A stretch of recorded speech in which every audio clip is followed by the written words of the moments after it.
Hello and welcome back to tonight's broadcast live from Riverside Stadium, home to the 2018 TCL champion Victoria Generals.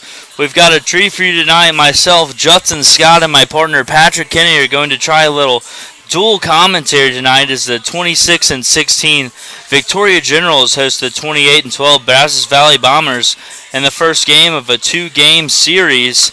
First, the starting lineup for the visiting Bombers, leading off and playing left field is number 20, Cole Coker. Batting second and playing second base is number 22, Kyle Bergeron. Batting third and playing right field, number 24, Bryant Schellenbarger. Batting cleanup and playing first base for the Bombers is number 35, Chase Kemp. Batting fifth, playing third base is number 27, Sam McElreath. Doing the catching tonight for the Bombers is number 25, Jacob Padilla. Batting seventh and playing center field is number 2, Ridge Rogers. The designated hitter tonight for the Bombers is number 9, Tyler Colley. And closing things out for the Bombers is number 6, Jordan Yates, playing shortstop tonight. And the starting pitcher for the Bombers is number 29, Dante Woodard. And now the starting lineup for your Victoria Generals, leading off and playing center field is number 44, Tanner Roach. The designated hitter tonight for the Generals is number 8, Kobe Potvin. Batting third and playing shortstop is number 7, Peyton Robertson. Batting cleanup tonight in the catcher, the newly number 5, Marshall Skinner, getting his first start for the Generals. Batting fifth is number 16, Zach Vuletich. Playing second base, number 6, the third baseman, Reese Johnson. The left fielder, number 13, Cole Taylor. First base, E.J. Taylor, and the right fielder, number 1, Jose Diaz. As the Generals will be led by the starting pitcher tonight, number 3, Spencer Arrighetti. Yes, and Spencer Arrighetti has pitched a total of 25 1/3 innings this far this summer, and it tallied a 4.97 ERA with 38 strikeouts and 20 walks. He got roughed up a little bit in his last outing, which has led to his rise in an ERA. As his first pitch to Cole Coker is a fastball that misses outside for ball 1. 1-0 the count, and Arrighetti has struggled with command so far this summer. We'll see if he can tone that in today, as his 1-0 pitch is a fastball in there on the outside corner for strike number 1. Count is now 1-1. Yeah, and the Generals have actually split their last 6 series. Cole Coker fouls that ball off for strike number 2. 1 ball and 2 strikes to count. Yeah, the Generals' last series victory, a decision other than a split, was all the way back in the 4th and 5th of July. That ball slashed into left field as Cole Coker will start this game off with a leadoff base hit to left field. The Bombers now have 1 on and nobody out as they send their second baseman, number 22, Kyle Bergeron, to the plate. As Patrick was saying, the Generals have split 6 straight decisions so far in their ball games. They've split every series. They've yet to sweep a team, and they're looking to sweep the Bombers tonight as they're 2.5 games back so far in the standings. So they're looking to take that in as that ball smashed to left field. Kobe Popping goes back. Cole Taylor goes back, and that ball's out of here. Kyle Bergeron hits the first pitch he sees from Spencer Arrighetti over the left field wall, and that's a rough start here for the Generals as they fall in behind early to the Bombers, 2-0.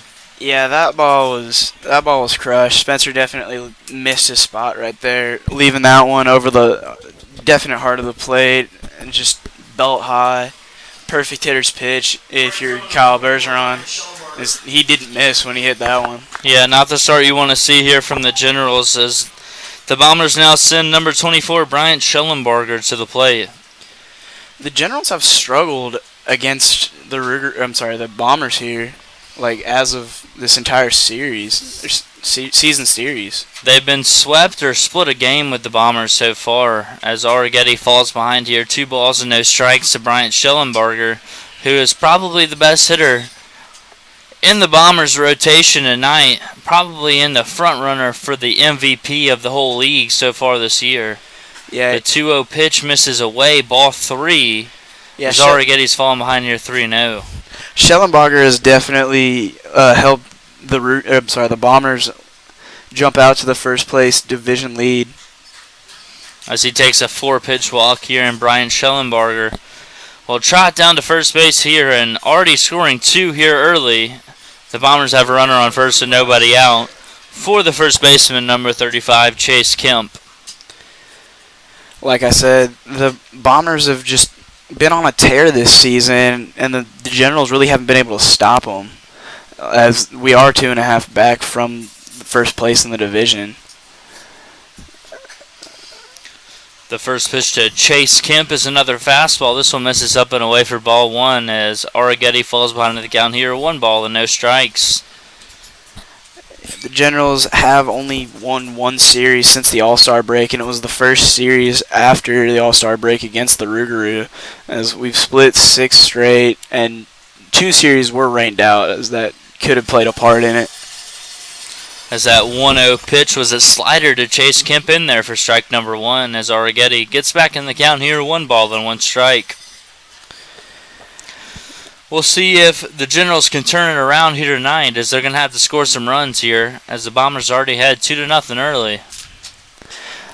The next pitch is popped into left field. Should be caught by the left fielder Cole Taylor, who squeezes it for out number 1. Spencer Arrighetti finally records the first out of the inning as Cole Taylor snags that one for out number 1. Yeah, it will be the third baseman, number 27, Sam McElreath, now batting for the Bombers. Yeah, not the best start if you're Spencer Arrighetti here. Just giving up the first base hit after getting ahead of him and then leaving one over the heart of the plate. Let's hope he can settle down right here and get a ground ball double play. The first pitch to Sam McElreath is slashed down the left field line for a foul ball, strike number 1. As Arrighetti gets ahead in the count here, no balls and 1 strike. Spencer has been pretty solid so far this summer, has had issues with the command, but his fastball has ticked up to as high as 94 so far this summer, so I know it's a difficult pitch for the hitters to hit. As that changeup misses down and in for ball 1, as the count evens up here, 1 ball and 1 strike.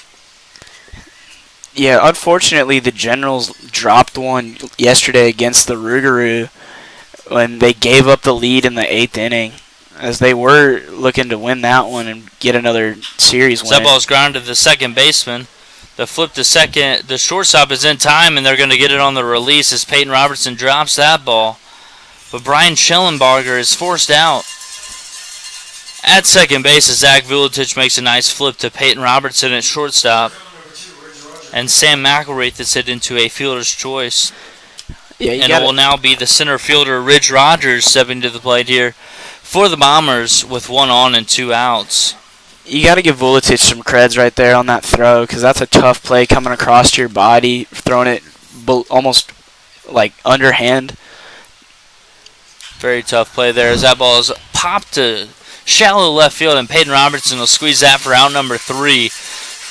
So a 2-run blast from Kyle Bergeron is the big hit in the inning as the Bombers take a 2-0 lead as we head to the bottom of the first.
Number 44, Tanner Roach, is going to step into the box here to lead things off for the Generals. He will be facing the left-handed pitcher, number 29, Don. Right there.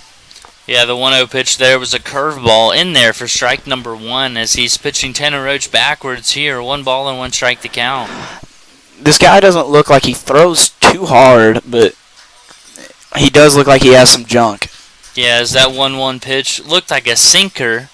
Tanner Roach swung over the top of it and missed it, and he's behind in the count here. 1 ball and 2 strikes. Roach was a lot of the offense last night, as he did get 3 of the 5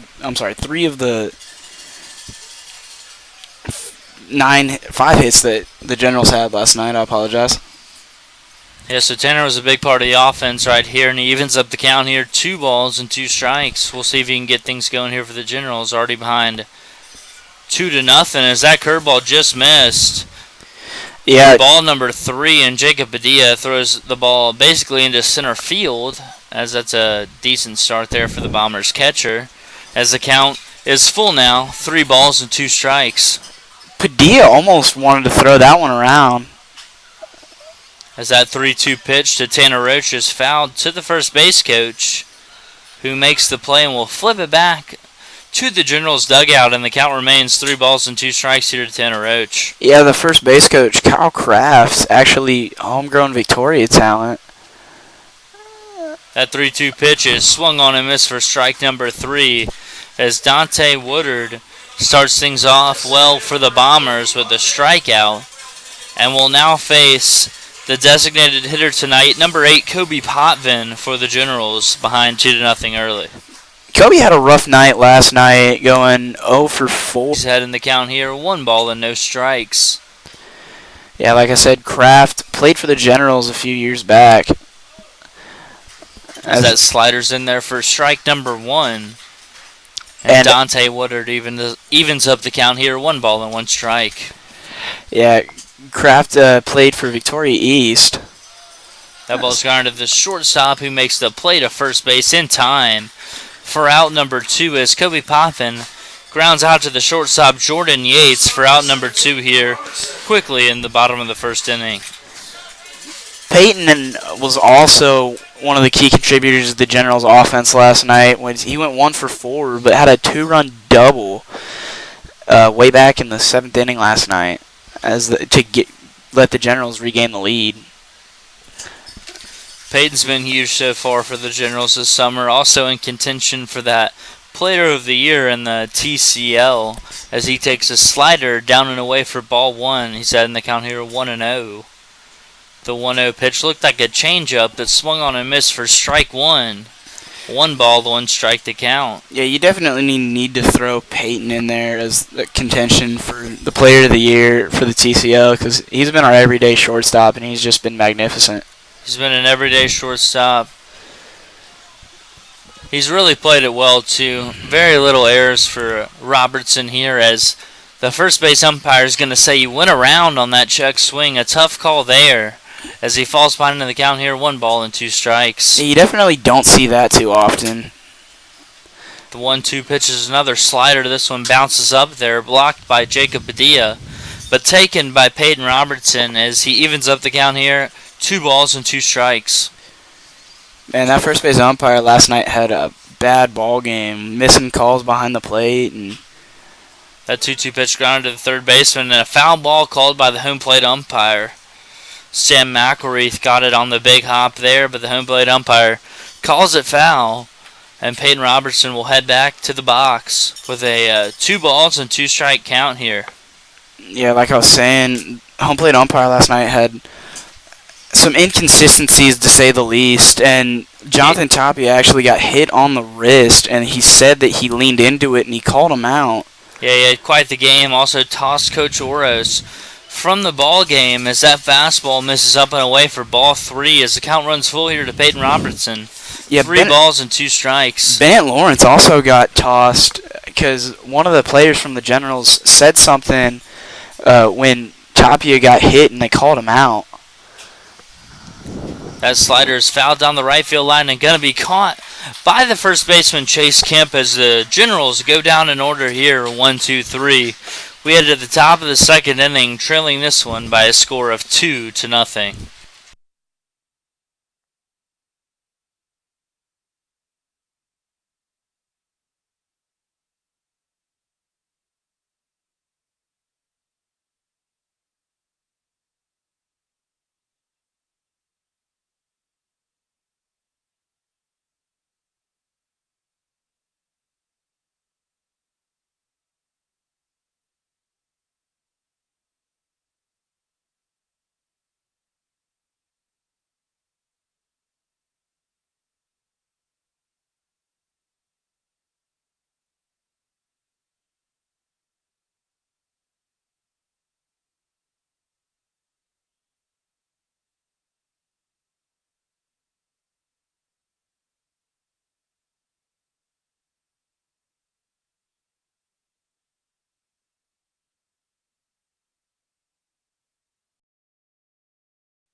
Leading off here in the top of the second inning for the Bombers is the catcher, number 25, Jacob Padilla. So the first pitch from Spencer Arrighetti is a slider that misses just off the plate, ball one, as this umpire looks to have a pretty tight zone tonight. 1-0 the count. Yeah, and as we were saying in the last half inning, Bennett Lawrence ended up getting tossed. Yeah, Bennett Lawrence got tossed in last night's ball game for something that he didn't even say. I've got confirmation from a couple other players that he was not the one that mouthed off to the umpire, but regardless, he got tossed from the game as Spencer Arrighetti gets ahead of Jacob Padilla here at 1-2 strikes. Yeah, the umpire wasn't too happy with all the heckling that he was receiving from the fans and the Generals players, but he also got some heckles from the Ruger players as well. It was for sure an interesting game behind the plate for the home plate umpire as Spencer Arrighetti misses just outside for ball two as the count evens up here, 2-2 strikes. The 2-2 pitch now from Arrighetti is another fastball. This one taken for strike three. Jacob Padilla buckled on that one, and Spencer Arrighetti strikes out his first man of the evening. Down here in the top of the second inning. Now batting for the Bombers is the beer batter tonight, also the designated hitter, number 9, Tyler Colley. And as you all know, if the beer batter strikes out, beer on the compadres deck is half off for the remainder of the inning. As that first pitch from Spencer Arrighetti is a slider that misses, ball one. That must have missed up, I'm not sure. Man, I don't know, because I was right down the middle. It had to have either missed up or broke late or something like that. So that fastball's in there for strike number one, as it looks like this umpire's seeing the fastball better than he is the slider. 1-1 strike to count. Much like I can guess the Bombers hitters, as that home run back in the first inning was on a fastball. That 1-1 pitch is swung on and missed for strike number two, as Tyler Colley falls behind the count here, 1-2 strikes, and is in danger of going down on strikes here. And the Generals fans are already lining up at the beer deck, hopefully thinking he's going to strike out. As that 1-2 pitch misses down and away for ball two. 2 strikes to count.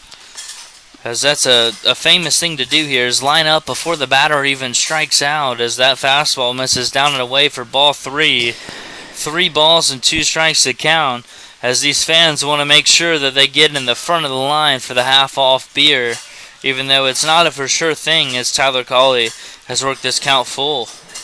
You know, these fans really work up a thirst cheering on the Generals.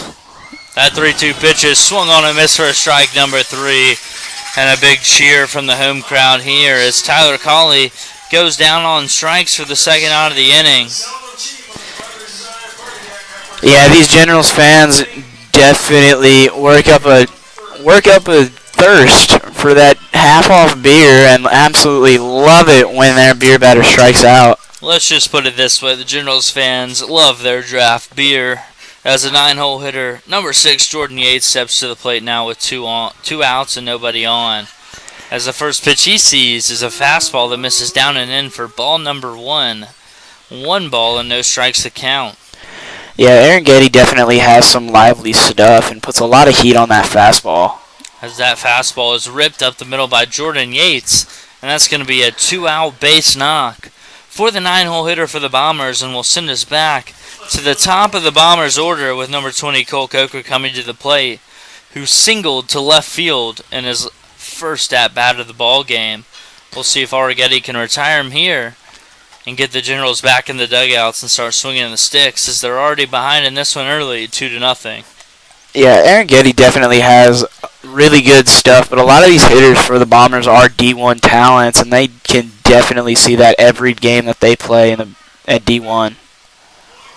So first pitch from Arrighetti is a fastball that misses low and away for ball 1. 1-0 the count, and as you were saying, this Bombers lineup is stacked. You know, they lead the league for a reason, as a lot of their hitters are very mature, and the runner takes off, and the throw from Skinner is in time. Great throw back there by the newly acquired catcher, Marshall Skinner, as Peyton Robertson applies a swipe tag to get Jordan Yates trying to steal, and we head to the bottom half of the second inning, trailing this one 2-0. Man, what a throw.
Leading off the bottom of the second inning here for the Generals, wearing number 42, despite the roster saying he wears number 5, is Marshall Skinner.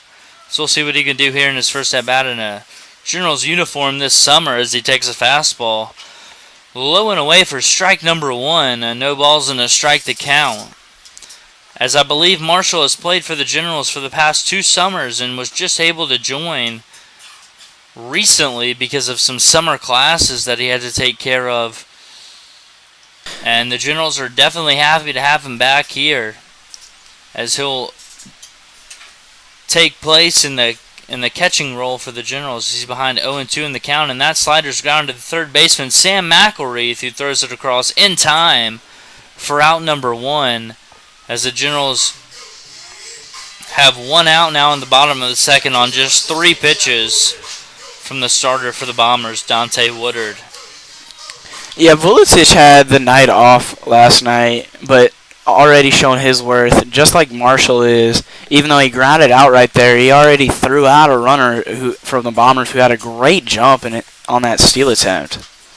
As Zach Vuletic takes a fastball that must have been up for ball number 1. 1 ball and no strikes to count, as Zach has shown an ability to play multiple different positions here for the Generals so far this summer. As I thought coming in he was just going to be a catcher, but I've seen him play all around the infield and has shown an ability to be a utility player, which is huge in this day and age in baseball. Absolutely. As the 1-1 pitch here is a slider that misses down for ball two. 2 balls and a strike. The count now to Zach Vuletic. Yeah, absolutely. If you can play multiple positions, it just adds to your value as a player. As he gets ahead in the count here, 3 balls and a strike on that fastball that misses down and in. But as Patrick was saying, being able to play multiple positions is huge for different universities and even professional teams, because it's very hard to just play one position for so long, because there are always people that are going to be coming up and be maybe better or just as good as you are and could get in a hot hitting streak or so. Yeah, if I had to draw a comparison to Vuletic from the majors, I'd definitely think it would be Ben Zobrist, because Ben Zobrist plays so many positions. The only thing Zach is missing is that he doesn't switch hit, as now batting for the Generals is number 6, Reese Johnson, who takes another off-speed pitch here from Dante Woodard down and in for ball 1, as Dante has shown a willingness to throw the breaking ball early in the count here. That pitch is roped into left field, but going to hang up in time for the left fielder Cole Coker to squeeze it for out number 2. Tough luck there for Reese as he lines out to left field. And it'll be the left fielder, number 13, Cole Taylor, stepping to the plate now for the Generals. Yeah, Cole had the night off last night, but he's been a pretty reliable outfielder for us. Not making too many errors, being pretty sure-handed, and he does have a pretty decent arm from the outfield. He's also hit the ball pretty well for the Generals, as he'll look to get something going here with 2 outs and a runner on first base. As there's a pick to first, and Zach is back in plenty of time there. You mentioned how the pitcher Woodruff is throwing a lot of breaking pitches, and it makes me wonder what he's going to throw when he goes against the lineup for the second time.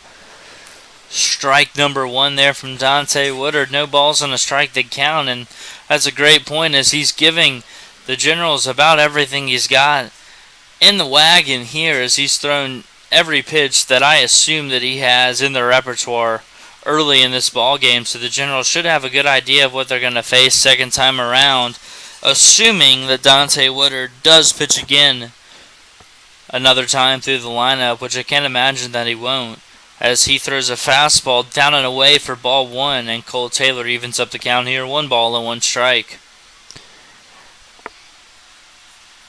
The 1-1 pitch skips up there, and Jacob Padilla blocks it up, limiting the advancement of Zach Vuletic, but the count does move to 2 balls and a strike now on Cole Taylor. As those fans are still trying to get their 2-for-1 draft beers, as that line still hasn't moved much since the beer batter struck out. Some very dedicated fans here in Victoria, Texas, I will say that for sure.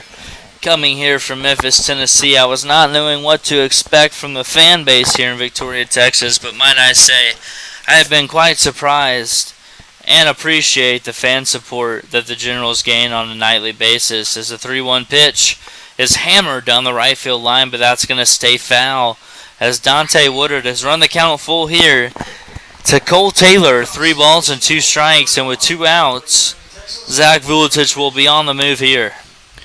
And I definitely think that if the ball were to get away from Padilla right here, that Vuletic might actually end up getting to third, because he does have some wheels. Especially for a catcher, it's crucial that he has wheels. That ball is hit into right field. Brian Schellenbarger chasing after and is going to make the play. Tough luck there again for Cole Taylor, as the Generals have 2 lineouts in the inning but are unable to score any runs, as we head to the top half of the 3rd inning, trailing this one 2-0.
Leading off here in the top of the third inning for the Bombers is their leadoff man, number 20, Cole Coker, who will bat after Jordan Yates was thrown out on the base pass, as Spencer Arrighetti will start his second time through the lineup here.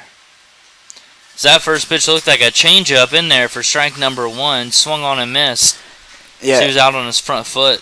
Arrighetti able to settle down, retiring the last few Bombers hitters pretty easily, as he went through 6 in the first inning. As that 0-1 pitch hit the outside corner for strike number 2, and the 0-2 pitch was a fastball, a waste pitch there. Missed up and away for ball 1. 1 ball and 2 strikes the count. It's a good sign if you're a Generals fan that Arrighetti has settled down, but he does have to face Kyle Bergeron up next, who did hit that bomb. Sets a ground ball to third base. Reese Johnson gets it on a big hop. The throw across is way high.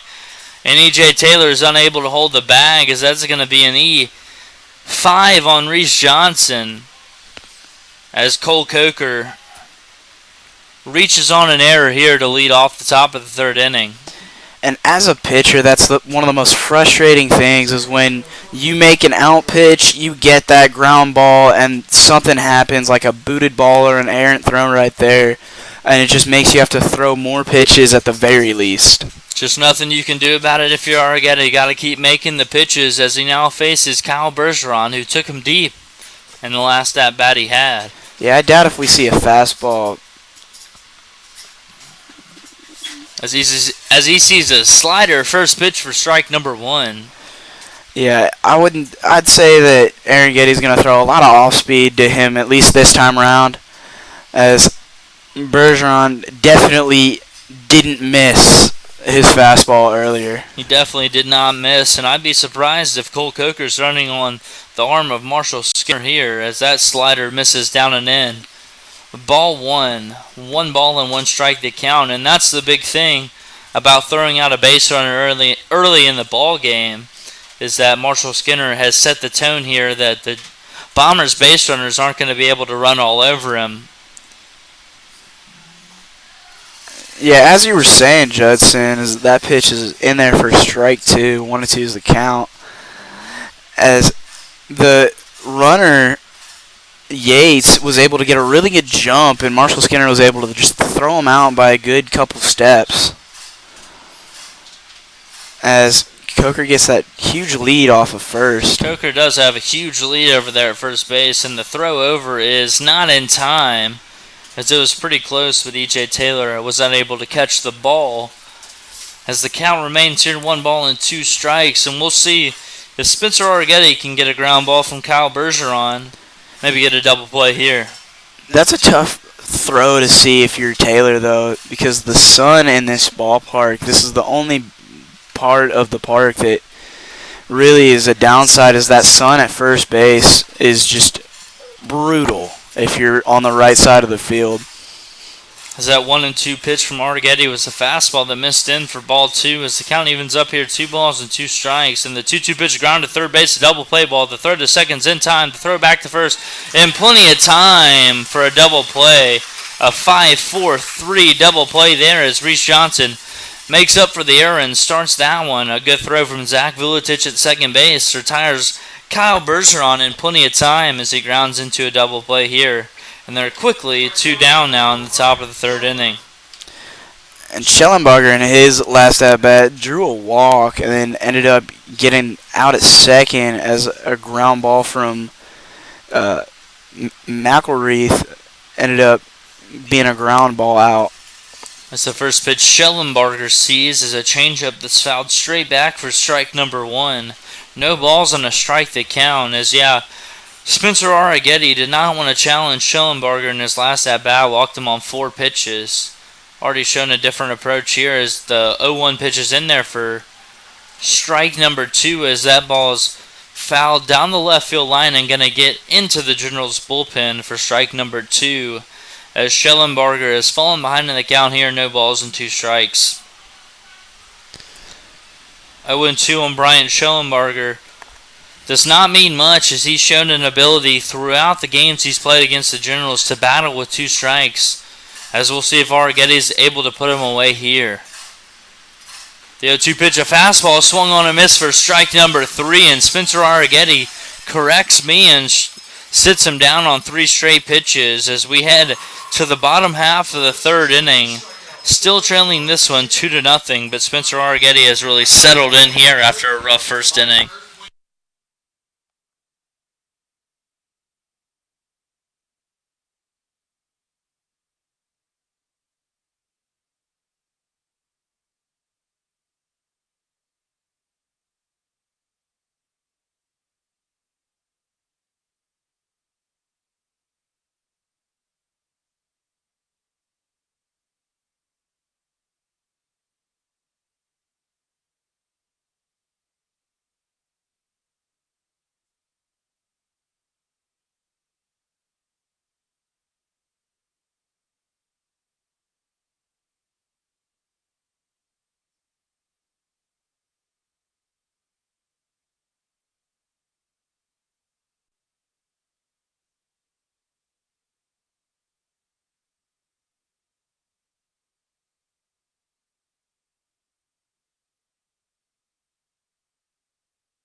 Leading off here in the bottom of the 3rd inning is the first baseman, number 17, E.J. Taylor, as the Generals look to get their first hit of the ball game against Dante Woodard.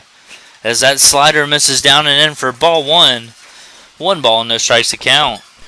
Yeah, EJ has had a tough season at the plate for the Generals, but he was able to finally get another hit for the season. I think that brings his total up to 2 on the season, but he seemed to be seeing the ball well as he was able to draw a walk as well in his 4 plate appearances. He's definitely seen the ball better as I think it took a little bit for him to adjust to the pitch speed and whatnot as he's fallen behind in the count here. 1 ball and 2 strikes as we'll see if he can get something going here against Dante Woodard. He also struck out last night, which we've seen a lot from EJ this summer, unfortunately. However, he has had a really good outing at first base this summer for the Generals, defensively speaking. It's been really solid over there defensively for the Generals. As the count's now 2-2, and that 2-2 pitch is taken down and in. Ball number 3, a check to first base. He did not go, and the count runs 3 balls and 2 strikes here as the Generals would love to get a leadoff man on here to start at the bottom of the 3rd inning. Yeah, it definitely helped get the Generals out of this funk almost, although it is kind of setting up to be what it was last night. As that pitch is lined up the middle, and that's going to be the first hit of the ball game as E.J. Taylor rips one up the middle for a no-out hit, and will bring up number 1, Jose Diaz, who's playing right field tonight, as he'll look to get things going here and maybe hit a gap and let E.J. Taylor run for a while, as Jose has got some great speed, so I wouldn't be surprised to see a bunt in play here as well, with Tanner Roach standing on the on-deck circle, who's been one of the hottest hitters for the Generals so far this summer. Yeah, definitely, but don't let Jose's speed fool you because he can swing the bat pretty well, and he also has an absolute cannon for an arm. As that fastball from Dante Woodard hits the outside corner for strike number 1, and no balls and a strike to count. A couple nights ago, Jose was able to throw a runner out in plenty of time at third base from right field. An impressive arm out there in right as Jose Diaz takes a slider up and away for ball 1, and 1-1 the count. Yeah, on that throw, Scotty Scott for the Rooteroo, who has some speed, tried to go to from first to third on a bloop single to right field, and he was out by a good 20 feet. As that changeup was swung on a miss for strike number 2, as Jose Diaz has quickly fallen behind in the count here, 1 ball and 2 strikes. It's going to be important to see if Jose can at least advance EJ and get him into scoring position so that way Tanner can get something going because he's definitely a really good hitter with runners on. Last night he hit a 2-run home run with Jonathan Tapia at first base. As that changeup was swung on and missed for strike number 3. And Jose Diaz goes down swinging for the first out here in the bottom of the 3rd inning. Yeah, Diaz visibly upset with himself right there, shaking his head, walking back to the dugout as he didn't really know what he was doing swinging at that pitch. But Tanner Roach comes up. Tanner in his first at bat also struck out against Woodruff. He's been pretty solid pitcher thus far. So that first pitch from Dante Woodard was another slider in there for strike number 1 as he continues to pitch Generals hitters backwards here. 0-1 the count.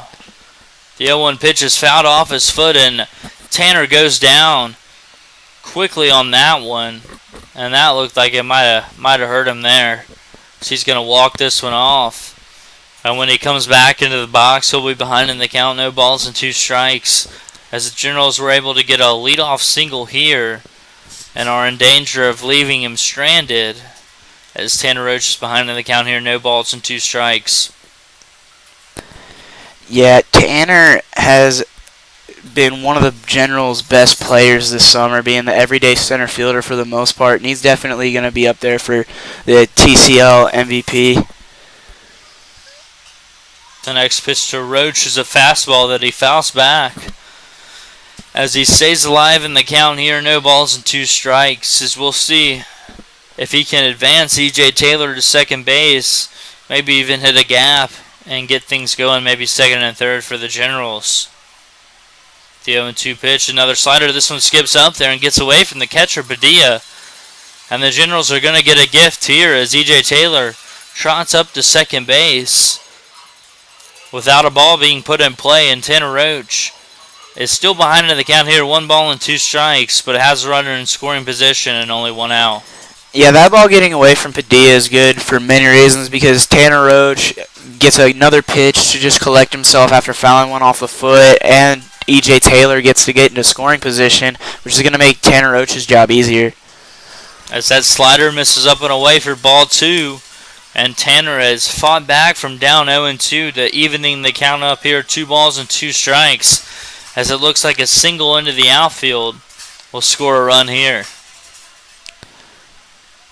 The 2-2 pitch misses down for ball 3 as Dante Woodard's gone from up 0-2 in the count to filling it up here. 3 balls and 2 strikes. That was a really good block by Padilla right there. As he didn't really have to drop and block, but he was able to keep it in front and keep E.J. Taylor from moving at all, really. Just stopped his feet dead in his tracks, really. The 3-2 pitch, another slider that misses away for ball 4 as Tanner Roach fights back from down 0-2 in the count to draw a walk.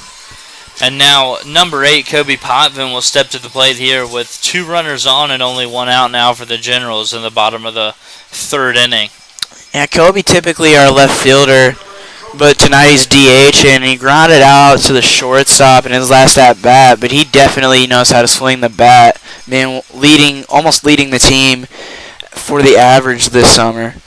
Had a very high average all summer long, and we'll see if he can keep that going here. First pitch he sees bunted down the first baseline. Going to be a tough play for the first baseman. A perfect bunt to Chase Kemp, and he's safe at first base. And that's definitely not the first time we've seen Potvin do a drag bunt or a bunt of some sort to get on base and get things going. As that brings up Peyton Robertson, who popped out to first base in his last at-bat, but he's also one of the Generals' best hitters, which is why he's in the 3-hole. What a great bunt there by Kobe Potvin as he dragged that one down the first baseline, and he's so quick that Dante Woodard had no chance of covering the bag over there at first base, and Chase Kemp, the guy who fielded the ball, was not going to beat Kobe Potvin to the base here. As the first pitch now to Peyton Robertson's a fastball in there for strike number 1. As he falls behind the count now, no balls and a strike. But as a Generals fan, this is who you want up in this kind of position. Peyton Robertson has been clutch all summer long. Yeah, I agree. He has been really clutch. As that changeup misses down and in, ball 1. 1 ball, 1 strike the count. Another really clutch hitter that isn't playing tonight is Ryan Flores, who leads the team in home runs, but this is also a really good option. That ball's ripped into right field, and that's going to be a base hit. They're going to send Roach from third base. The throw to home plate is not in time as he slides in safely. Peyton Robertson gets to second base on the play, and the Generals have tied this ball game up on a Peyton Roach 2 RBI single to right field. Yeah, that's the second RBI or 2 RBI hit in the last 2 ball games, and she is definitely one of the top hitters on the Generals lineup that you want in that situation, as he does what he does and gets 2 more RBIs to his credit. Great piece of hitting there as he takes a slider into right field. Tanner Roach flying around the bases, scores from second. On a throw that was a bit up the line, and Jacob Padilla is unable to handle it at home plate. And it will now be Marshall Skinner stepping to the plate, trying to get the Generals in front here. Yeah, Marshall grounded out to third. Marshall grounded out to third in his last at bat. As that ball was chopped at the plate and is going to kick foul for strike number 1. It would have been a tough play there for either the third baseman or the pitcher for the Bombers. Yeah, Pyven ended up going about halfway down that line, and if they had fielded it, he would have had to have gotten in a rundown unless they wanted to concede the run, but it would have been a definite interesting play had they been able to field the ball before it went foul. I definitely think it would have been safe. I think the only play right there would have been to first base. But I guess we'll never know as Marshall Skinner steps back into the box here behind in the count, no balls and a strike. The 0-1 pitch was a changeup, swung on and missed for strike 2 as Skinner quickly falls behind in the count here, no balls and 2 strikes as he's got to look to put the ball in play here. It looks like the Bombers are definitely not really respecting the bat of Marshall Skinner. He's in the cleanup spot as they brought in everybody. That pitch is swung on and missed for strike 3 as Marshall Skinner goes down on strikes for the second out of the inning. And I do believe that the Bombers brought the infield in there, respecting the Generals pitching staff and realizing that this game might come down to 3 or 4 runs, and they weren't willing to give up another one as Zach Vuletic steps to the plate here now for the Generals and takes a first pitch fastball in the outside corner for strike number 1. Yeah, no balls and a strike to count. Vuletic able to draw the walk in his last at bat. And if Spencer Arangeti keeps pitching like he's been pitching the last couple innings, it's definitely going to come down to a 3 or 4 run total ball game. As that ball was slashed down the right field line, but going to get out of play as Dante Woodard definitely looks a little bit mad out there as he's retired the first hitter with 2 on and 1 out, and now is ahead of Zach Vuletic, no balls and 2 strikes. We'll see if Zach can come out with the clutch 2-out hit here. Vuletic has come up with a couple clutch hits in this summer and is in prime position for another one. Behind in the count here, no balls and 2 strikes. Going to be a tough at-bat now for Vuletic, hoping to get a mistake here from Woodard as he'll hop back in the box and wait for an 0-2 pitch. That is a slider ripped up the middle. That's going to hit off the pitcher's leg. Fielded on a bare hand by the shortstop, and it's not in time as he's safe at first base. And Peyton Robertson running all the way from second base will score on the throw, and the Generals scored 2 runs on that infield single from Zach Vuletic. Wow, what a play there as that ball looked to kick off of Dante Woodard's leg to the shortstop, who made a great bare hand play in Jordan Yates. Threw a strike to first base, but was not in time for the speedy Zach Vuletic as Kobe Poppin came around to score, and Peyton Robertson never slowed down and scored as well as the Generals now take a 4-2 lead with number 6 Reese Johnson stepping to the plate. Yeah, Reese hit a deep fly ball in his last at-bat, ended up getting out to the left fielder. That was the first pitch he sees is slashed down the left field line for a foul ball. So he falls behind to the count here, no balls and a strike. Yeah, and we mentioned Vuletic's speed earlier and how it might play a part in tonight's ball game, and it looks like it already has early in this ball game as the Generals have scored 4 in the bottom of the 3rd inning. So that ball's grounded to the first baseman Chase Kemp, who's going to field it on a big hop and tag first base in plenty of time. Generals are able to push across 4 runs here in the bottom of the third inning, taking a 4-2 lead as we head to the top of the fourth inning.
Leading off here in the top of the fourth inning for the Bombers, number 35, Chase Kemp. As Spencer Arrighetti will look to throw up another 0 as his team has given him a 4-2 lead now in the top of the fourth inning. Big inning here for Arrighetti. Yeah, I agree. He needs to throw hang a goose egg, to say the least, and a 1-2-3 inning would be even better as the first pitch misses upstairs for ball one. The 1-0 pitch is another fastball that misses away, ball 2. As we're saying this, he's fallen behind in the count, 2 balls and no strikes. We'll see if he can get back in the count here. Kemp ended up flying out to left in his first at-bat. That 2-0 pitch is ripped down the left field line, but going to hook foul for strike number 1. 2 balls and a strike to count. As Spencer Arrighetti has been gifted a 4-2 lead here, giving up that 2-run bomb back in the first inning. But that doesn't matter now, as he's got a lead and in line for the win if he can keep throwing up zeros. As that pitch was a changeup that must have missed just inside for ball number 3, as he's fallen behind Chase Kemp here, 3 balls and a strike. You see, the most frustrating thing as a baseball player is when the umpire isn't consistent with that pitch, or with a strike zone. As that fastball misses up and away for ball number 4, and a leadoff walk to Chase Kemp will send up the third baseman, number 27, Sam McElreath. McElreath going 0 for 1, reaching on a fielder's choice ground ball to Vuletic in his last at-bat. Love another ground ball here if you're Arrighetti, as he's got to get back in the zone here. Yeah, definitely. Arrighetti has settled down since that one mistake back in the first inning.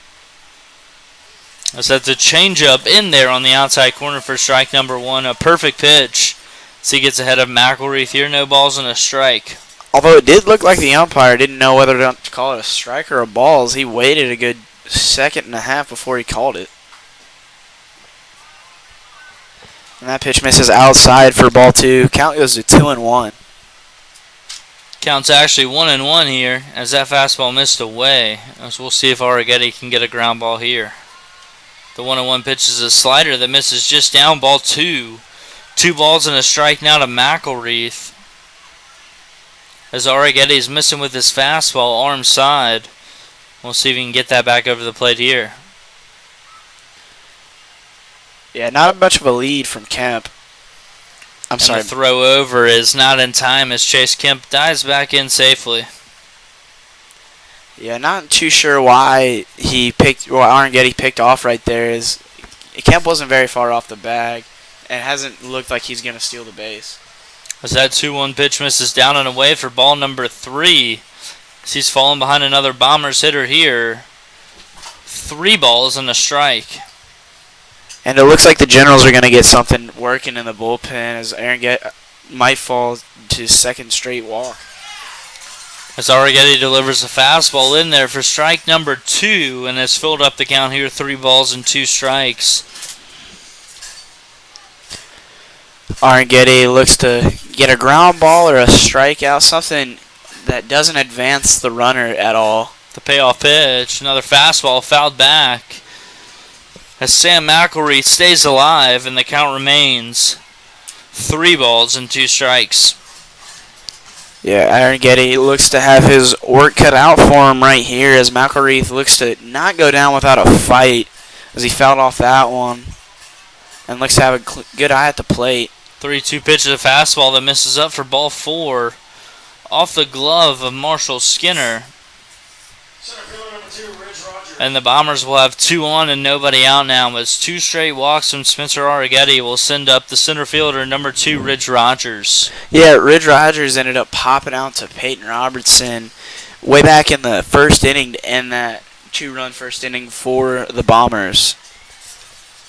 We'll see if the Bombers have the bunt on here. I wouldn't be surprised as they did give up 4 in the last inning, as Reese Johnson's going to be playing in, watching the bunt, and so is E.J. Taylor. The bunt is on, and it's taken for ball 1, as that one must have missed just down.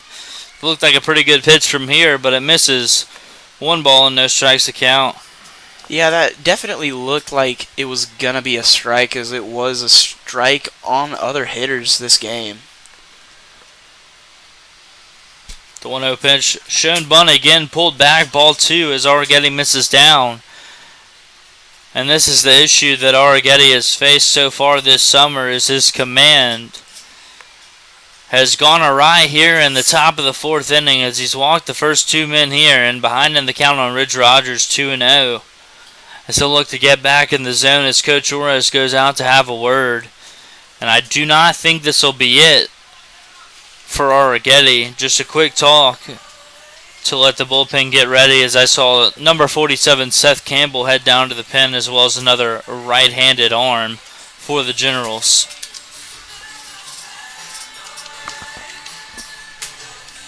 Yeah, it's going to be, it looks like a long meeting from Coach Oros right here. And we'll be right back when this meeting concludes.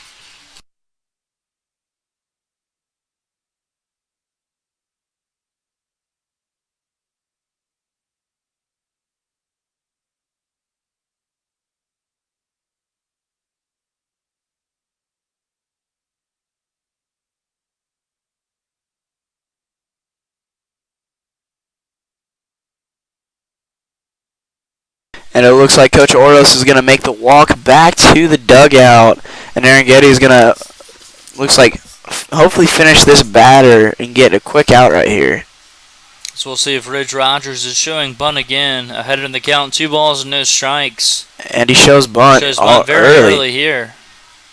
And the pick to second is not in time. Wow, that was close. Yeah, it did look like Kemp got his hand in there, but it was definitely a bang-bang play. I think it was a good call by the Blue out there. Good try there by the Generals pitcher, and we'll see if he can get back in the count here. There are many philosophies that about throwing to somebody who squares around as early as he did right there. As that bunt is pulled back and taken on the outside corner for strike number 1. As Spencer Arrighetti gets one across here and gets back in the count, 2 balls and a strike. Yeah, a lot of pitchers like to throw it up or throw it down in the dirt or even throw it right at the batter if they square around that early. We'll see what Arrighetti does if he squares around again. As he steps off here, he's going to reset. Count's still 2 balls and a strike now on the center fielder, Ridge Rogers, who's hitting here for the Bombers with 2 on and nobody out. Both the corners playing in now for the Generals. Bunt showed again, and it's bunted foul. As Spencer Arrighetti, after the meeting, has thrown 2 straight strikes and gotten right back in the count here and evened it up, 2 balls and 2 strikes.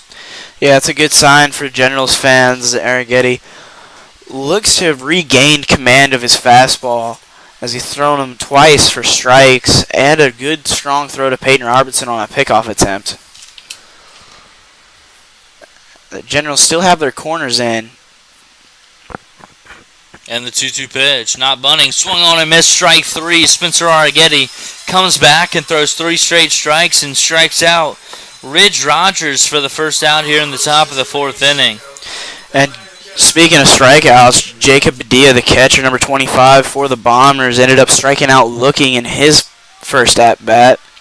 Ground ball here for Spencer Arrighetti would be huge, as the catcher running down the line is almost a guaranteed double play ball if he can get one on the ground, as we'll see what he goes with here. Although Arrighetti does like to strike out batters, he already has 4 this game. The first pitch to Padilla is a fastball that must have missed just down for ball one. 1 ball and a strike to count. And Arrighetti, visibly frustrated after that one was called a ball, as you can't blame him here. Arrighetti comes set. The 1-0 pitch is a slider in there for strike number 1. So evens up the count here, 1 ball and 1 strike. Padilla was probably looking fastball right there, as Arrighetti had thrown a couple in a row, and that slider must have froze him a little bit.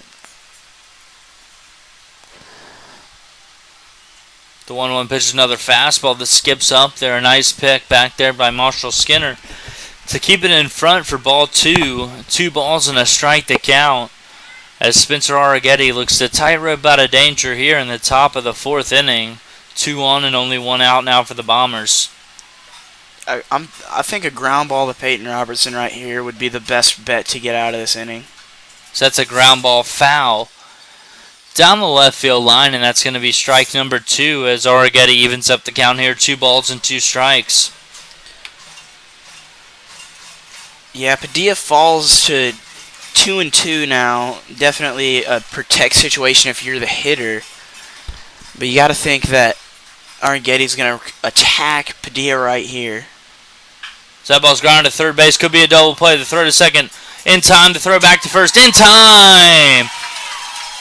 A 5-4-3 double play again gets Spencer Arrighetti out of the top of the fourth inning, as Jacob Padilla grounds into a double play, and the Bombers get nothing here in the top of the fourth. We head to the bottom half, still leading this one 4-2.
Batting now for the Generals here in the bottom of the fourth inning is number 13, Cole Taylor, who's 0 for 1.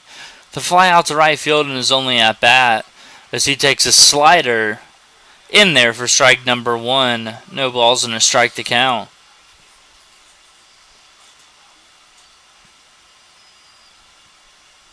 The 0-1 pitch is another fastball. This one's fouled down the left field line for strike number 2, as Cole Taylor is quickly falling behind in the count here. No balls and 2 strikes.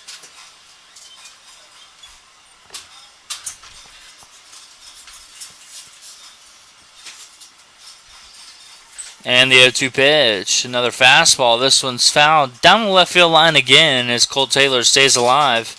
And the count remains no balls and 2 strikes.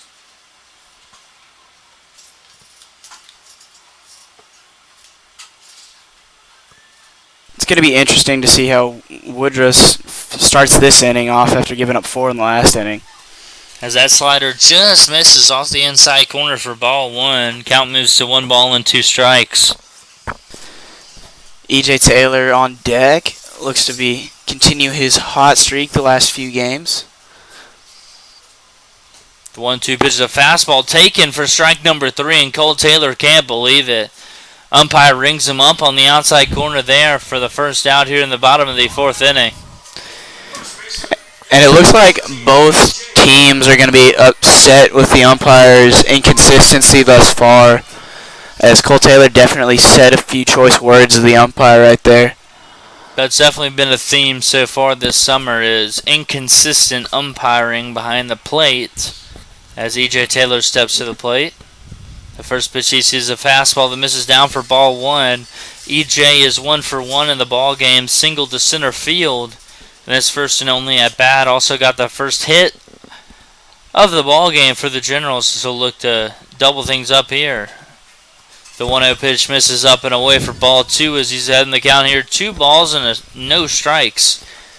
Yeah, definitely. Umpires have been a choice of entertainment thus far this summer, as a few weeks ago the Generals and Bombers were on Barstool and all the other foul pole sports and stuff like that when an umpire got sick on the field. Yeah, I can only wish that me and Patrick were on the call for that one, so our voice would have been heard by millions, but unfortunately we were not, as that umpire hurled onto the diamond. And the 3-0 pitch to E.J. Taylor is another fastball that misses away ball 4, and he takes a 4-pitch walk as the Generals have a runner on and 1 out here in the bottom of the 4th inning for the 9-hole hitter, number 1, Jose Diaz. Yeah, Jose Diaz batting in the 9-hole tonight, but definitely if you're in the 9-hole with Jose Diaz, that means your lineup has to be stacked, because Jose is definitely a really good hitter for this Generals team. Jose did go down on strikes in his first at-bat, as we'll see if he can switch things up here, as the first pitch he sees is a slider that misses away ball 1. 1 ball and no strikes to count, so he gets ahead here. Yeah, the pitcher Woodruff definitely took a couple steps behind the mound to collect himself right there, as he thought that one was going to be a strike. So that 1-0 pitch is in there for strike number 1. 1 ball, 1 strike to count, as that was Dante Woodard's 72nd pitch of the ball game here, with only 1 out in the bottom of the 4th inning. He's definitely thrown a lot of pitches, especially that last inning where he ended up giving up a 4 spot to the Generals. So it looked like that was a changeup that missed down and away for ball number 2, as Jose Diaz has gotten ahead in the count here. 2 balls and a strike, with Tanner Roach standing on the on-deck circle. Yeah, Woodruff picked off right there, but EJ able to get back in time. Woodruff hasn't given up many walks, only tallying 3 so far, but he's gone deep into counts. As it looked like that 2-1 pitch must have missed inside. Woodard couldn't believe it, as he's gotten way behind in the count here to Jose Diaz. 3 balls and a strike. E.J. Taylor getting a tiny lead off first. That 3-1 pitch grounded to third baseman McElreath. He throws to second in time to throw back to first in time for out number 3, as that double play by Jose Diaz is going to get the Bombers out of the inning. A 5-4-3 double play here ends the bottom of the 4th inning. We head to the top of the 5th, leading this one 4-2.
Leading off here in the top of the fifth inning for the Bombers is number 9, Tyler Colley, the designated hitter tonight, as well as the beer batter who struck out in his first and only plate appearance so far tonight against Spencer Argetti, who's back out for his fifth inning of work as he looks to throw up another 0 here against the Bombers. Yeah, Argetti looking like himself out here the last few innings after that one mistake back in the first, but it's definitely really settled down since that one pitch.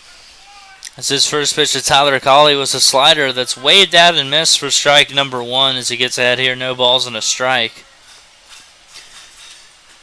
The 0-1 pitch is a fastball in there on the outside corner, and he's quickly ahead of Colley here.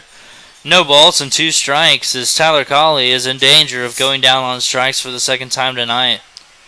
Argetti still has that lively fastball in his back pocket, as it does look like he has a lot of velo on it. As that slider was hammered down the left field line, but way foul. As Colley stays alive here, no balls and 2 strikes, and it'll be interesting to see what Argetti comes back with here. Ahead in the count, no balls and 2 strikes. Colley must be a pretty good golfer after that swing, as that ball was almost in the dirt. As that was a fastball, he saw the next pitch from Argetti that was down and away, but fouled off. As the count remains, no balls and 2 strikes. And Argetti's given him about everything he's got here except for the changeup. We'll see what he goes with here. Ahead in the count, no balls and 2 strikes. And the 0-2 pitch is a fastball fouled straight back. As Colley's putting together a pretty good at-bat here. Still behind in the count, no balls and 2 strikes. Yeah, after striking out that first time, he looks like he is going to fight to the tooth and nail right here, hoping not to go down again. Argetti finally gets his sign. So we'll see the 0-2 pitch here. A slider fouled down the left field line as Damon LaFon chases after that one. And Damon already back with that ball as he was sprinting down there, hopefully looking to get another at-bat on the season. Great effort over there from Damon as Argetti stays ahead here, no balls and 2 strikes. As we'll see what this 0-2 pitch brings here. It's a fastball swung on and missed, strike 3. Fastball up and in, and Tyler Colley could not catch up with it and goes down on strikes for the second time this evening. And those Generals fans, you could hear the roar from here in the press box as the Generals fans are already lining up almost to the dugout. Huge line. To get there. Huge line, that's for sure. And that's not a feeling that you love as a bartender back there. As number 6, Jordan Yates, steps to the plate. Thankfully, my last 2 games at the deck, no beer batters struck out. Unfortunately for the 2 women working tonight, not the same luck as Tyler Colley went down on strikes for the second time. And Jordan Yates gets ahead in the count here, 1 ball, no strikes. And that pitch is laced down the left field line, but just foul for for strike number 1, as the count evens up here, 1 ball and 1 strike. Yeah, Argetti throwing a lot of pitches right there, but nevertheless able to retire Colley on a strikeout. As that pitch was fouled straight back for strike number 2. 1 ball and 2 strikes now the count on the shortstop Jordan Yates, as Spencer Argetti is about to throw his 76th pitch of the ball game. And the Generals do have action going in the bullpen, as I would imagine that this might be Spencer's last inning of work. Yeah, and if it goes a couple more pitches, as that ball misses pretty close to the strike zone, must have missed low. Count evens at 2. There's another slider from Argetti there, a good take from Jordan Yates. And we'll see what he comes back with here. Fastball ripped to the shortstop, Peyton Robertson, who tries to get it on a short hop and can't make the play. As that ball gets away from Robertson, and Jordan Yates is going to be on first base with 1 out. Yeah, that's a tough play for Peyton, as he had to almost judge if he wanted to take a back step and get it on the long hop or come and get it on the short hop, and he just waited just a little bit too long to make his decision right there, as that was a tough ball to read, as he ended up getting it off the hand, and it ended up going into center field. So now Argetti will have to face the top of the order with 1 on. And one out as Cole Coker steps to the plate. Yeah, Coker is 1 for 2 on the day, reached on an error in his last at-bat. So that pitch is grounded to the first baseman, E.J. Taylor. Throws to second for one. The throw back to first is in time for a double play. A nice 3-6-3 double play there started by E.J. Taylor to get us out of the 5th inning. We head to the bottom half, still leading this one 4-2.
Tanner Roach up to bat for the Generals as he is 0 for 1 walking in his last at-bat, but striking out his first time through the lineup.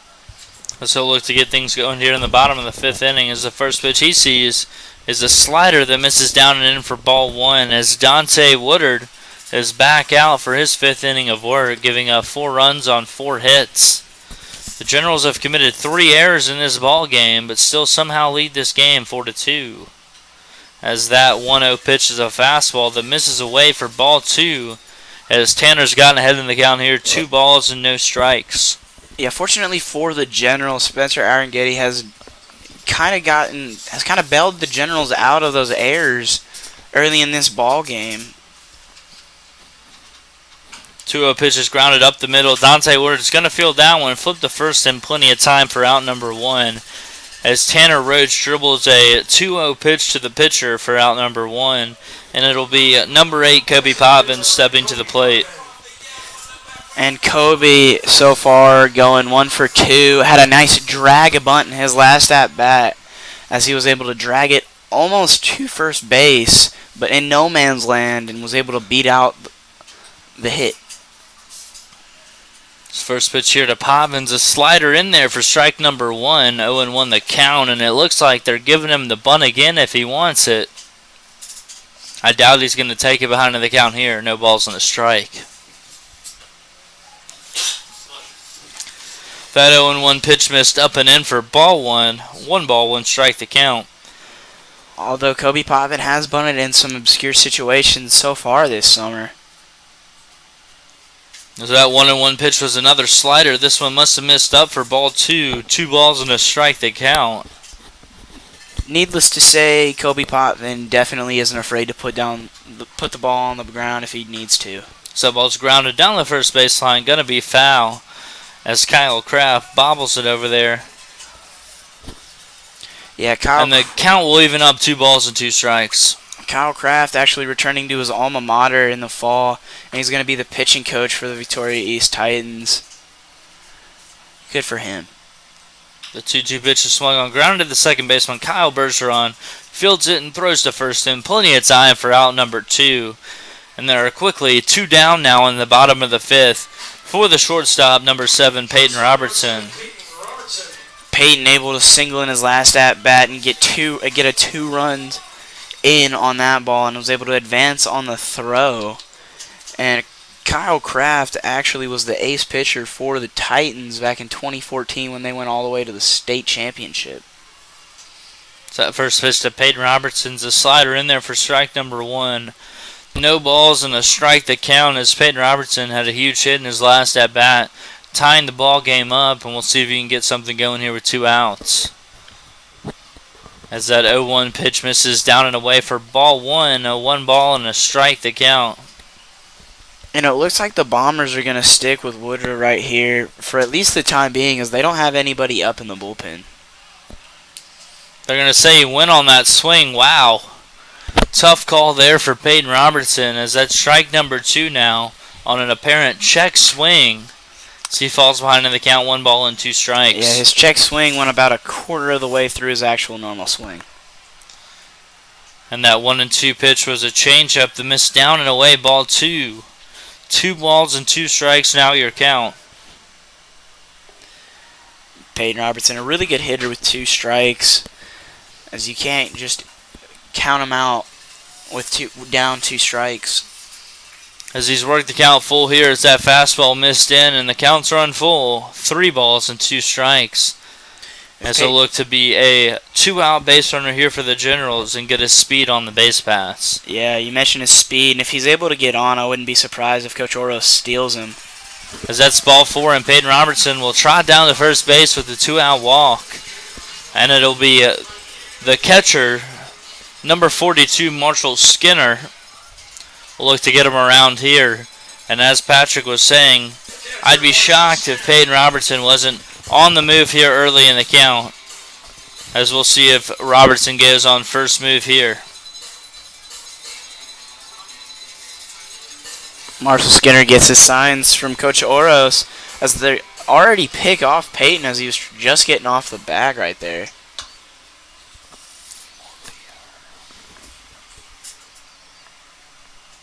So first pitch to Skinner is ripped into left center field. Ridge Rogers going back, going to be a tough play, and it's off the wall. What a hit by Marshall Skinner, and Peyton Robertson's going to score easy. Skinner's going to round the back at second base, going to go to third. The throw from the shortstop is not in time as Skinner slides in safely at third base. Man, what a way to make your mark here early for the Generals as Marshall Skinner rips one off the left center field wall to score Peyton Robertson all the way from first base and give the Generals a 5-2 lead. Man, that ball was hit to the deepest part of that ballpark, and he ends up sliding into third just in time right there. And that brings up Zach Vuletich. Zach so far is 1 for 1, singled in his last at-bat, and Drew Watkins' very first at-plate appearance. And yeah, we'll see what Zach can do here. My goodness, that ball was absolutely crushed as it hit off the top of the wall out there in center field. If Marshall could have hit that ball to any other part of the ballpark, it would have been a home run. But instead he crushed it to dead center field, and Ridge Rogers had no chance of getting that one. As that ball smashed off the left field wall, and it looks like the Bombers coach has nothing to say to the pitcher, but something to say to the infield umpire, who thought that Skinner was out at third base on the throw. It looked like the throw might have beat him, but I think Skinner got his hand in there, and I think the infield umpire agrees with me, as it looks like we are going to set up here runner on third base, 2 outs for Zach Vuletich. Yeah, the field umpire did end up tossing Coach Oros last night, and I wouldn't be surprised if the coach ends up saying something to him and if he gets tossed. But it looks like he's going to be walking off the field, and there's going to be a meeting. And we'll be right back. The field umpire calls Marshall Skinner safe at third. And we were about to resume play with Vuletich stepping into the box. A nice break there for the Generals, as Peyton Robertson scored on the play. Marshall Skinner stands at third now for the second baseman, number 16, Zach Vuletich. And the first pitch here to Vuletic is a fastball that misses down for ball one. 1 ball, no strikes to count. Yeah, Vuletic definitely has a good eye at the plate, as he's not afraid to take a walk, as he already has this game. The 1-0 pitch was a slider that slashed down the right field line for strike number 1 as the count evens up here, 1 ball and 1 strike. Man, that almost got a couple fans out there in the far bleachers on the right field side. Yeah, that looked like it might have hit the bouncy house that you've been used to working at, huh, Patrick? Unfortunately. That ball's ripped to the first baseman, Chase what Kemp, a who makes play. a great play over there at first base to rob Vuletic of a hit. Marshall Skinner comes through with a clutch RBI triple, and we head to the top of the 6th inning, leading this one 5-2.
Leading off here in the top of the 6th inning for the Bombers is number 22, Kyle Bergeron, who is 1 for 2 in the ball game. Hit a home run back in the 1st inning, also grounded into a double play in his last at bat. Yeah, and then in that double play, it didn't seem to be that he was running very hard, almost walking to first base.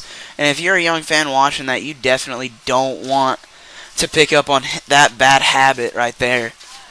As the first pitch here from Arrighetti, who's back out for his 6th inning of work, is a slider that misses down for ball 1. 1-0 the count, and the 1-0 pitch is a fastball in there on the outside corner for strike number 1. 1 ball and a strike to count. As Arrighetti's still lighting up the radar gun here.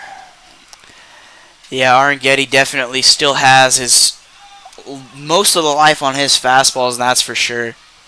The 1-1 pitch was another slider that apparently missed down for ball number 2. As I've said earlier, it doesn't look like this umpire is picking up on the off-speed pitches. As that ball misses down for ball 3, as Arrighetti's in danger of walking the leadoff man here. Behind in the count, 3 balls and a strike. And like we said earlier, the story for a lot of this season has been inconsistency by these umpires. That 3-1 pitch misses up and in, ball 4, and Arrighetti issues a leadoff walk here to begin the top of the 6th inning, and that's not going to make Coach Oros in the dugout happy as he starts pacing back and forth, and Damon LaFawn sprints down to the bullpen to let the bullpen pitchers know that their time is coming soon as number 24, Bryant Schellenbarger, steps to the plate with nobody out and 1 on. Yeah, Schellenbarger definitely one of the best hitters in the lineup for the Bombers, but he is 0 for 1 thus far with a walk and a strikeout to his tally. As the first pitch from Arrighetti's a fastball that misses up for ball 1. 1 ball, no strikes to count. As it looks like Marshall Skinner's going to go out and have a chat here with Arrighetti. I wonder if this is more letting the pitchers in the bullpen get some time, get a few more pitches. More pitches up there. As looks like Skinner's going to be heading back. And man, Skinner has announced himself incredibly well this far with almost a home run in his last at bat and has stopped the speedy Bombers runners. As Arrighetti delivers the 1-0. It's a ground ball to the shortstop, Peyton Robertson. No, it's going to be a line drive into center field. And that's a no-out hit for Bryant Schellenbarger as the Bombers are in business here. 2 on and nobody out for their first baseman, Chase Kemp. And it looks like Coach Oros is going to stay in the dugout, which is a bit surprising right here. As I would think that Coach Oros would have made the switch right here with no outs and 2 runners on. But so we'll see if Arrighetti can get a ground ball here. And it's the first pitch now to Kemp is a fastball that misses down and in ball 1. 1 ball and no strikes to count. As Kemp is 0 for 1, drawing a walk in his last plate appearance and flying out in his first plate appearance. And the pitch from Arrighetti misses downstairs. Count goes to 2-0. 2-0 now to Chase Kemp as Spencer Arrighetti looks to somehow tightrope out of danger here in the top of the 6th as he delivers a 2-0 pitch now to Chase Kemp. A fastball ripped into left field. That is not going to get down. Cole Taylor makes a play. The throw back to second base is not in time. Good base running out there by the second baseman, Kyle Bergeron, and as he slides back in safely to second base to avoid a double play, but a big out there for the Generals as there's now 1 away with the third baseman, number 27, Sam McElreath, stepping to the plate. Generals just a ground ball away from getting out of this inning. Yeah, McElreath is 0 for 1, but has reached base both times that he's come up to bat today with a walk in his last at-bat and reached on a fielder's choice in his first at-bat. And it's going to be interesting to see if Arrighetti can keep his magician-like stuff going and work out of another jam. As his first pitch to Sam McElreath was a changeup that missed down and away for ball 1. 1 ball, no strikes to count. The 1-0 pitch is a fastball that misses away ball 2 as he's fallen behind the Bombers' third baseman here. 2 balls and no strikes. And the umpire is hearing it from the beer deck as the Generals fans definitely thought that one was a strike. It was definitely a ball. The 2-0 pitch now from Arrighetti. Another fastball. This one in there. Strike number 1. 2 balls and a strike to count. You got my change?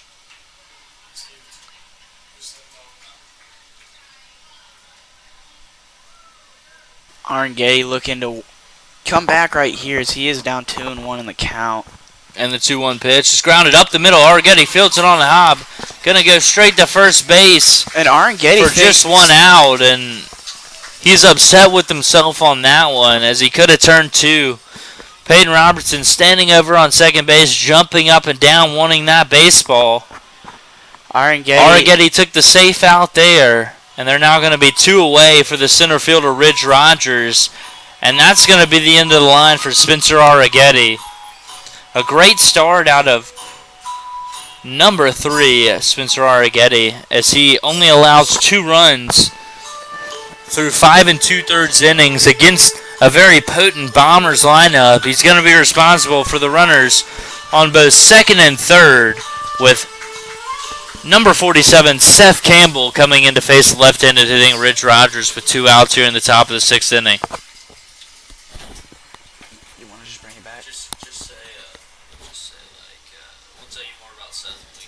And we'll tell you more about Seth Campbell when we come back.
Welcome back, Generals fans, as Seth Campbell is on to pitch, and so far this summer, he has totaled 13 innings, striking out 29, walking 13, with a 3.46 ERA. As he delivers a first pitch to Ridge Rogers, a slide into left field, and Colt Taylor's going to make the play. One pitch, one out for Seth Campbell.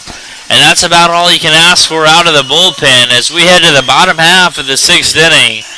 Still leading this one 5-2. And that's what they call efficiency.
Yeah, I doubt they get there. I think Brady might.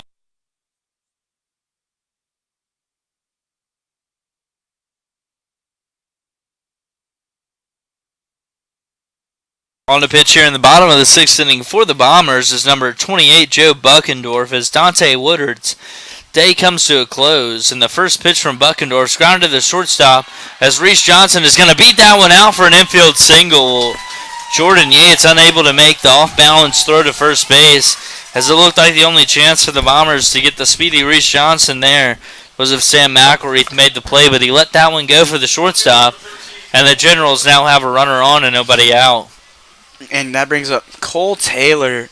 Cole so far tonight 0 for 2, struck out looking in his last at-bat, and that was a really tough play by Jordan Yates that I don't know how he would have made it given any runner. That was tough throw to make. As Reese Johnson takes off for second base, the throw from Padilla is in time. No yes.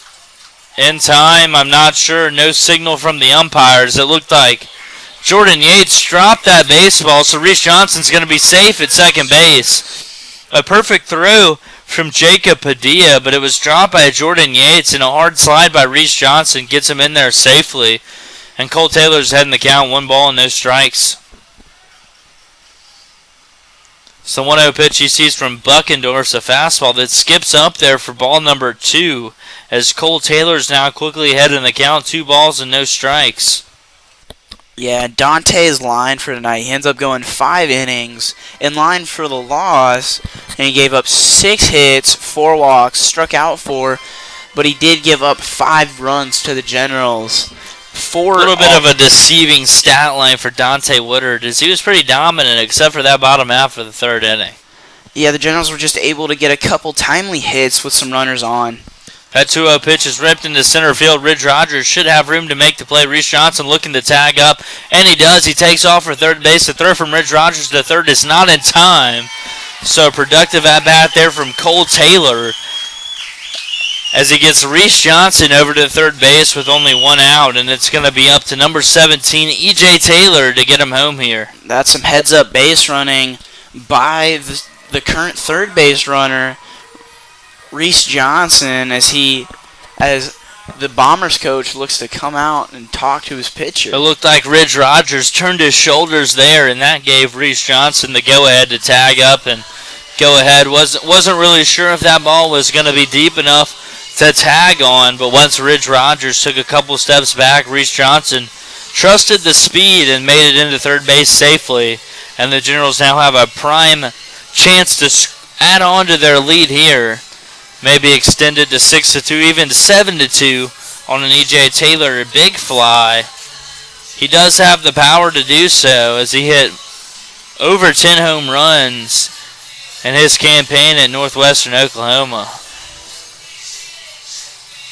Northwestern Oklahoma, definitely one of the top junior colleges in Oklahoma, as I've known a couple players that have gone to D1 schools from that same junior college. We'll see if EJ can come through here. The Bombers are going to bring the infield in. Scoreboard says 2 outs, but there are only 1 out. That boy, Ash, 2 down, only 1 down. The first pitch from Buckendorf is a fastball, skips up there.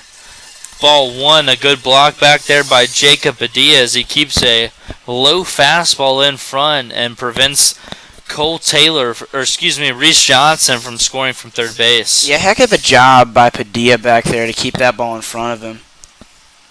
That 1-0 pitch is hit off the cap for strike number 1 as it squibs down the first baseline for strike 1. 1 ball, 1 strike to count. As Coach Kraft throws that ball back into the Generals' dugout.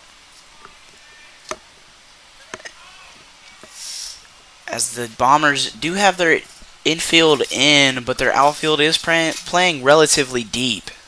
The 1-1 pitch is a slider that misses just up.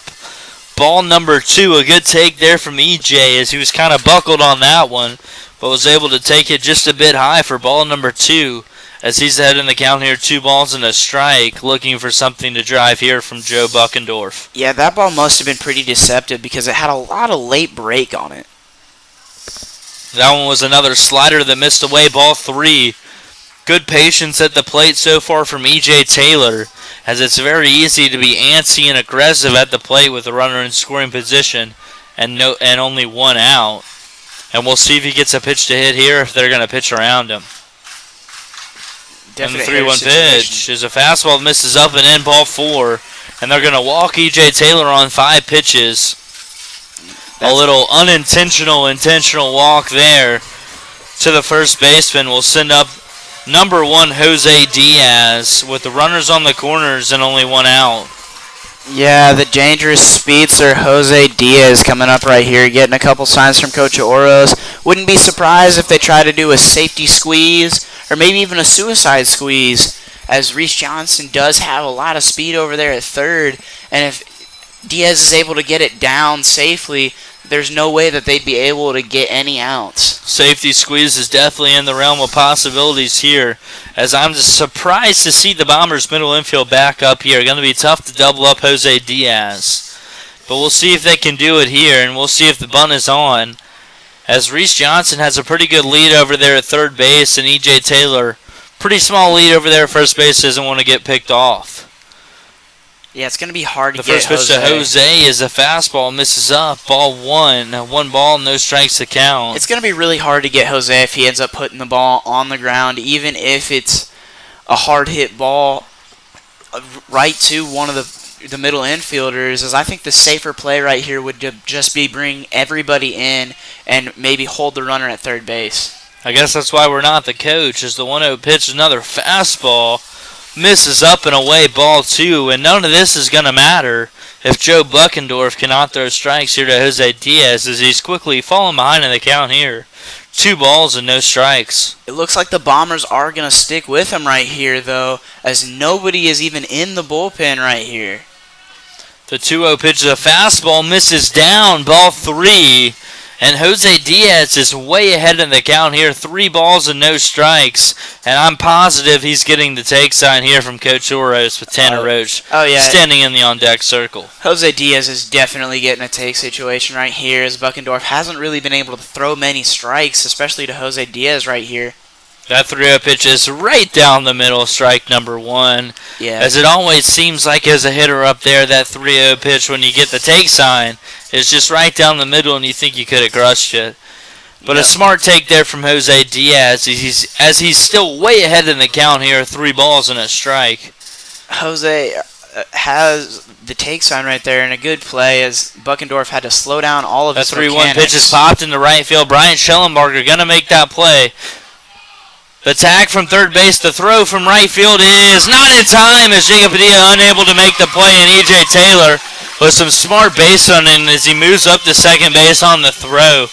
The throw beat Reese Johnson charging home, but Jacob Padilla was unable to catch the short hop, and Reese Johnson slides in safely to extend the Generals' lead to 6-2 now, with 2 outs in the bottom of the 6th inning, with a runner on second base now, thanks to the heads-up base running of E.J. Taylor. Yeah, Justin, and that's going to bring up the dangerous hitter for the Generals, number 44, Tanner Roach. Tanner hasn't gotten a hit tonight, but he's definitely capable of doing so.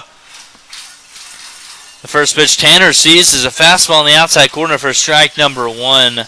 No balls and a strike, and I can't commend E.J. Taylor enough for that heads-up base running. Once he saw the ball get away from Jacob Padilla, he took off to second base, was already tagging up on first, and that's just heads-up baseball, knowing the game right there. Now he's in scoring position, and a base hit will score him.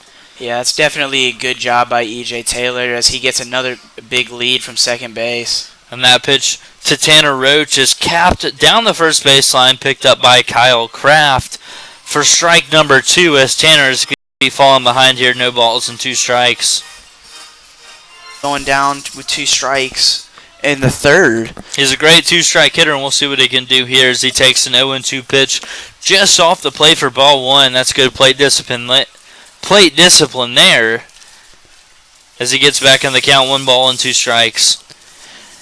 Yeah, absolutely. That's a tough pitch to hold off of, but as Tanner Roach gets ready for the 1-2 pitch. The 1-2 pitch, a fastball taken, strike 3, buckled him there. He was looking for something else, but Jose Diaz gets the Generals on the board again here as we head to the top of the 7th inning, leading this one 6-2.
Leading off here in the top of the seventh inning for the Bombers is number 25, the catcher Jacob Padilla, as he will face Seth Campbell here to work the top of the seventh inning. Padilla thus far not having a great night at the plate, going 0 for 2 with a strikeout looking and grounded into a double play in his last at bat. As he takes the first pitch from Seth Campbell, a fastball away for ball one. 1 ball, no strikes to count. And the 1-0 pitch misses down and in, ball two. And as a Generals pitcher here, you got to just pound the strike zone, ahead by 4 runs. Yeah, absolutely. You can't be walking anybody right here. You need to just attack these Bombers hitters and try and get some quick outs. But Seth Campbell is not doing that currently, as he's behind in the count. 3 balls and no strikes, as he'll look to climb his way back in the count here. The 3-0 pitch is not any better. It's a fastball, misses way up for ball 4.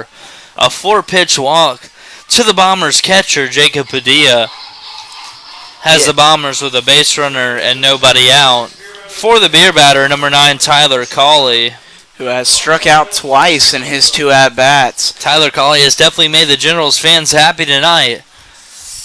We'll see if he can make us happy in the booth here with a ground ball to maybe shortstop or third base in turn 2.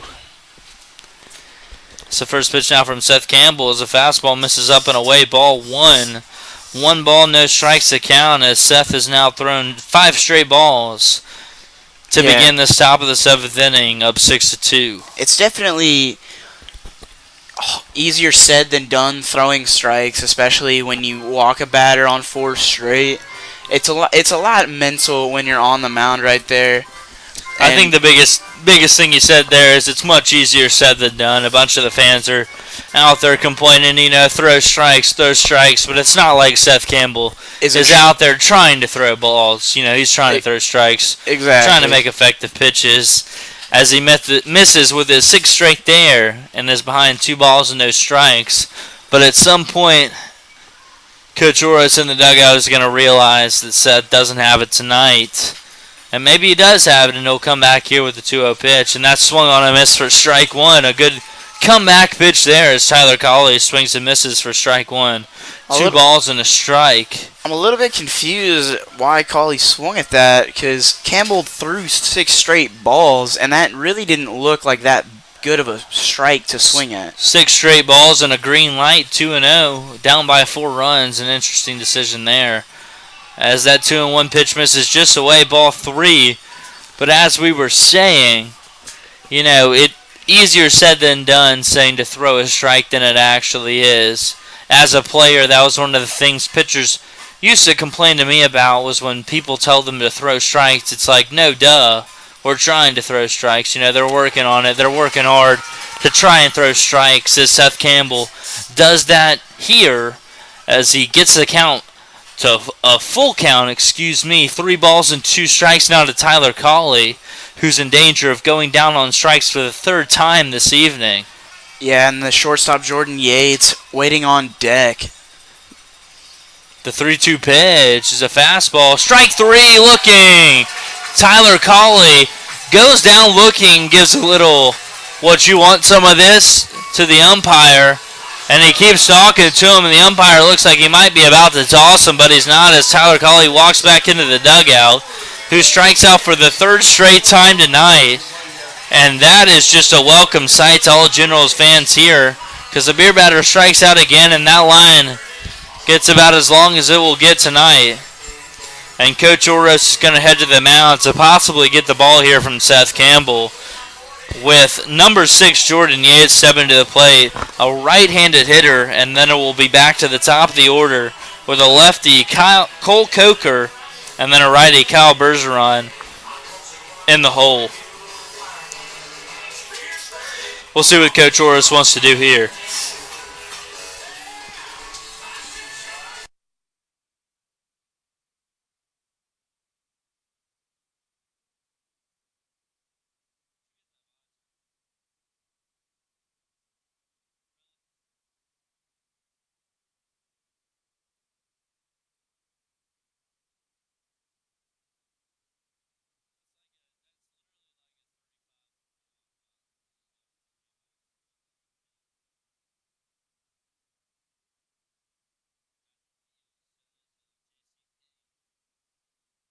And it looks like Seth Campbell was going to stay on here in the top of the 7th as he'll face Jordan Yates with the runner on and 1 out. Big pitch there from Seth Campbell, retiring Tyler Colley on strikes.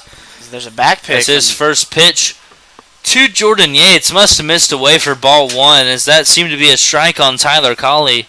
Not so for Jordan Yates, and the back pick for Marshall Skinner's not in time. 1 ball, no strikes to count. Jordan Yates reaching twice in his 2 plate appearances, last time on an error by Peyton Robertson. The 1-0 pitch of the fastball looked like a 2-seamer, swung on and missed for strike 1. Good running movement on that one, gets Yates behind. A 1 ball and 1 strike to count.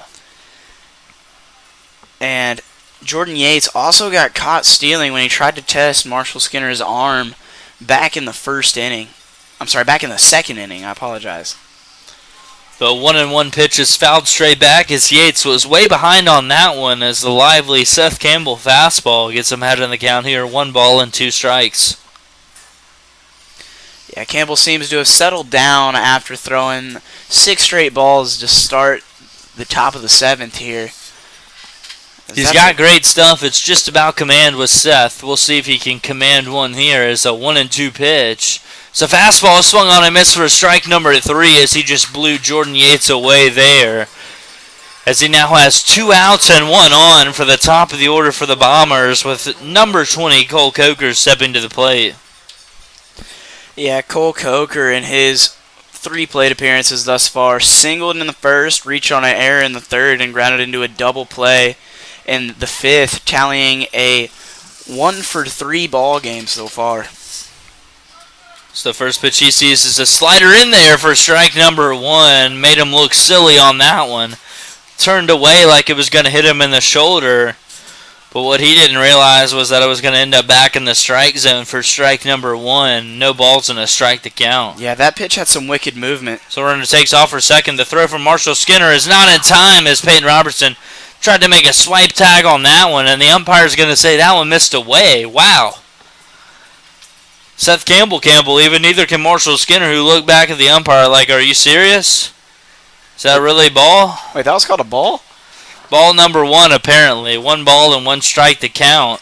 As that looked like a great slider from Seth Campbell. But he doesn't get the benefit of the doubt there. And the Bombers have a runner on second and 2 outs. Yeah, that throw from Skinner was just off to the left of the bag if you're catching. Seth Campbell doesn't care. He comes back with a 1-1 pitch, a fastball.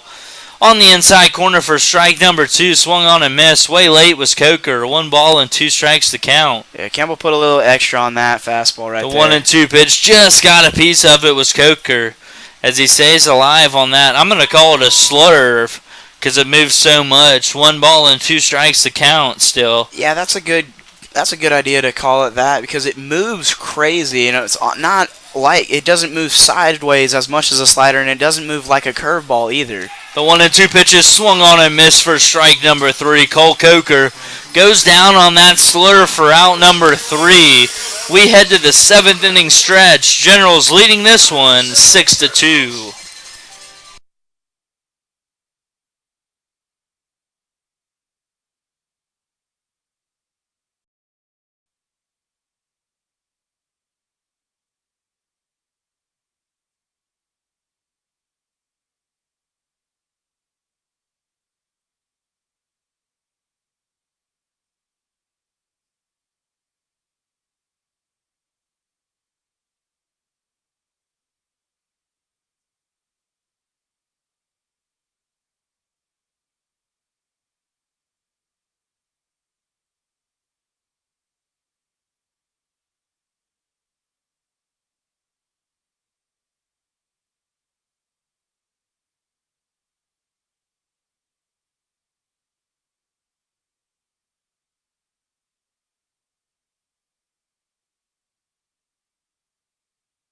Strike. Yeah, 1 ball, 1 strike to count as Joe Buckendorf was able to put a fastball in there on the inside corner for strike number 1. And that slider did not break at all. A bad pitch there from Buckendorf. 2 balls and a strike to count. Yeah, and Pavin so far has a couple of groundouts, but he also has a single and scored back in the 3rd inning. The 2-1 pitch now to Pavin. Hit him on the elbow. And unlike last night, the home plate umpire is going to let him trot down to first base instead of calling him out. That's a good sign as number 7, Peyton Robertson, steps up to the plate now for the Generals. And 1 on and nobody out here in the bottom of the 7th inning. And Peyton's 1 for 2 so far, has a single. Just cover it. Just cover it. And scoring 2 runs so far out of the Generals' 6 runs that they have scored this game. As it looks like the first pitch now to Robertson is swung on and fouled back right off the catcher's mask. A good swing there from Peyton Robertson, but he falls behind in the count here. No balls and a strike. And it looks like Pavin might be trying to time up Buckendorf right here, and I wouldn't be surprised if we see him go on this pitch or maybe the next one if Robertson isn't able to get a hit right here. Kobe's got great speed over there at first base. Wouldn't surprise me at all to see him in motion here. The 0-1 pitch now to Robertson's. A fastball skips up there. A good pick by Jacob Padilla keeps Kobe Pavin at first base, and the count evens up 1 ball and 1 strike. Yeah, Padilla definitely aware of Pavin's speed. He was kind of in the stance to get the throw, as if he would have gone, I think Pavin would have been hosed because Padilla has a cannon for an arm, as the 1-1 pitch from Buckendorf is a changeup that apparently misses for ball 2, as Buckendorf shows a little bit of curiosity as to where that one was. Yeah, Buckendorf definitely showed a little bit of emotion there, as it looked like that changeup / slider, or whatever it was, got in there on the inside corner. Home plate umpire disagreed, and Peyton Robertson gets ahead in the count here, 2 balls and a strike. The 2-1 pitch now is ripped up the middle, and that's going to be a base hit. Kobe Pavin's going to make the turn at second base, and he's going to get the third. Peyton Robertson makes a turn at first base, going to try to get into second base, and he does. Kobe Pavin headed home. The throw home is in time, as Kobe Pavin is tagged out at home plate. Couldn't tell if Coach Oros was sending him there. If Kobe Pavin is tagged out at home plate, Robertson. Yeah, I was looking over there at Coach Oros, and it looked like he did send him, but after that ball, an aggressive send right there for sure. Because if he didn't send him there, the Generals would have runners on second and third, nobody out for Marshall Skinner, who's already shown the ability to absolutely mash a ball into center field, as he ripped one to the base of the wall out in center field, as he'll look to bring a runner home now with 1 out and 1 on, as the Generals have kind of run themselves into trouble here, as Kobe Pavin was thrown at home by Chase Kemp. A good catch and tag by Jacob Padilla got things back to normal for the Bombers. It's the first pitch to Marshall Skinner. Was a fastball that missed up and away for ball 1, as he's ahead in the count here, 1 ball and no strikes. Yeah, Marshall Skinner's line so far, he was retired the first couple times, going 0 for 2 in his first 2 at-bats, and then he ripped a triple off the center field wall in his last at-bat. And if it was hit to any other part of the ballpark, it would have been gone. As that is another pick back to second base, as Joe Buckendorf definitely understands that Peyton Robertson has some speed out there at second base. Yeah. And if he gets the timing down, I promise you that Peyton Robertson will try to steal third base. I've seen him do it plenty of times so far this summer, and I wouldn't be surprised to see it here. And Peyton gets a giant lead, looking like he's not afraid of the pickoff move. That 1-0 pitch is a slider that bounces in the play. Padilla blocks it, throws it into left field, and Peyton Robertson's going to score. Great base running there by number 7, Peyton Robertson. Excellent job there by Peyton Robertson as he advances on a wild pitch from Joe Buckendorf to third base. Scores on the errant throw by number 25, Jacob Padilla, into left field, and there's no throw at home plate, as Peyton Robertson scores, standing up to extend the Generals' lead here to 7-2, as they've scored 1 run in the past 3 innings. Yeah, to keep adding on to their lead here. Padilla definitely rushed his throw right there, as if it had been on target, it would have been a bang-bang play, but I think Robertson would have got in there regardless of the throw. Definitely would have been a bang-bang play, but the fact that Peyton Robertson has so much speed, it just rushed the throw. Padilla was unable to make that good throw, and we've seen that multiple times by Generals base runners. Something that the Generals have prided themselves on this summer is speed on the base pass, and they take those extra bases when granted. As Marshall Skinner draws a 5-pitch walk here and will trot down to first base, as the Generals now have one on and one out. And it looks like that's going to be the end of the line for Joe Buckendorf as the Bombers head coach heads out and signals to the bullpen for a right-handed pitcher. And we will tell you more about this right-handed pitcher for the Bombers when we come back. Generals leading this one 7-2.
And that's going to bring up number 16, Zach Vuletic. Vuletic so far is 1 for 2 walking in his first at-bat and has a single and a line out. And now pitching for the Bombers is number 8, Zach De Leon, who will inherit a runner on first base, 1 out. Zach Vuletic at the plate here in the bottom of the 7th, trailing 7-2. The first pitch from De Leon, grounded to the shortstop, could be 2. The flip to second in time, the throw back to first, not in time, as Zach Vuletic's speed there is going to erase a double play opportunity. Marshall Skinner forced out at second base for the second out of the inning, and that will bring up number 6, Reese Johnson, with 2 outs and 1 on for the Generals. Yeah, and it looks like Buckendorf ends up going an inning and a third, giving up 2 runs and giving up a couple walks and hits as well as those runs. Tough outing for him, as it looks like De Leon is ready to deliver the first pitch to Reese Johnson, a fastball that stays up for ball 1. 1 ball, no strikes to count now to the Generals' third baseman, as the Generals look to get a 2-out rally going here. Cole Taylor is standing on the on-deck circle. Yeah, Reese Johnson able to finally reach base tonight in his last at bat, and he made use of it, stealing a couple bags. Zach Vuletic takes off for second base, and that ball hits Reese Johnson. Zach DeLeon hits Reese Johnson on a 1-0 pitch on the right elbow. So he will have to face runners on first and second now with Cole Taylor coming to the plate, 2 outs. Yeah. Cole Taylor is 0 for 3 tonight with a couple flyouts and struck out looking tonight. He's hoping to get into the hit column tonight and join the rest of the Generals hitters. A base hit here would definitely score a run, as Zach Vuletic has some speed over there on second base. The first pitch to Cole Taylor is fouled straight back as he just missed that one. Strike number 1. 1 ball, no strikes, the count. Excuse me, no balls, 1 strike, the count. Man, the Generals are just fun to watch this summer. They have the power to go for the long ball, but they like to play a lot of small ball, steal some bases, lay down a couple bunts. It's just really fun to watch. The 0-1 pitch is a changeup in there for strike number 2, as Cole Taylor has quickly fallen behind, no balls and 2 strikes. And as Patrick was saying, it's just a nice change of pace. You know, you watch Major League Baseball, and the whole dynamic of the game has shifted to home runs and strikeouts, but this Generals team plays small ball, and you really appreciate that when you get to watch it in great form here. As Cole Taylor takes a slider up and away for ball 1, a 1 ball and 2 strikes at count. Yeah, I wouldn't be surprised if we might see a double steal right here with the 0-2 count. The 1-2 pitches swung on a miss for strike number 3, and Zach DeLeon sits down Cole Taylor on strikes as we head to the top of the 8th inning. Generals were able to scratch across a run here in the bottom of the 7th. We lead this one 7-2.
Leading off here in the top of the 8th inning for the Bombers is number 22, Kyle Bergeron.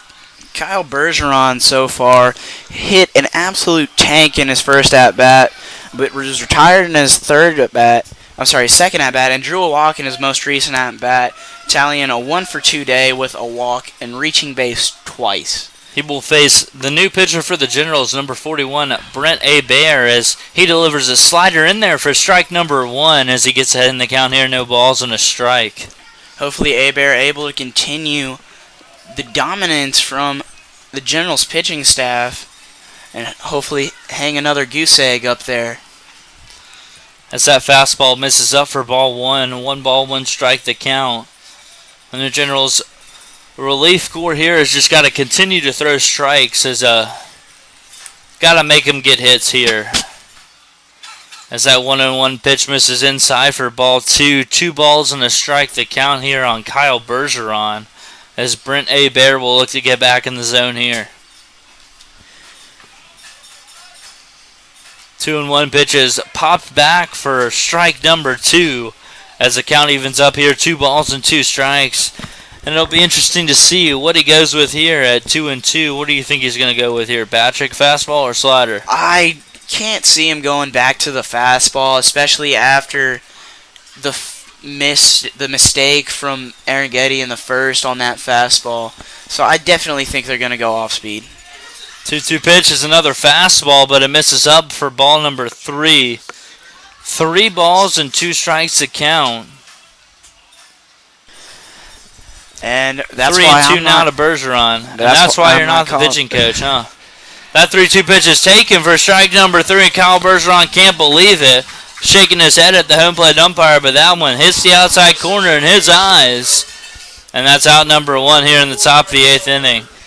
And I'm sure, and the third base coach for the Bombers is letting the home plate umpire have it.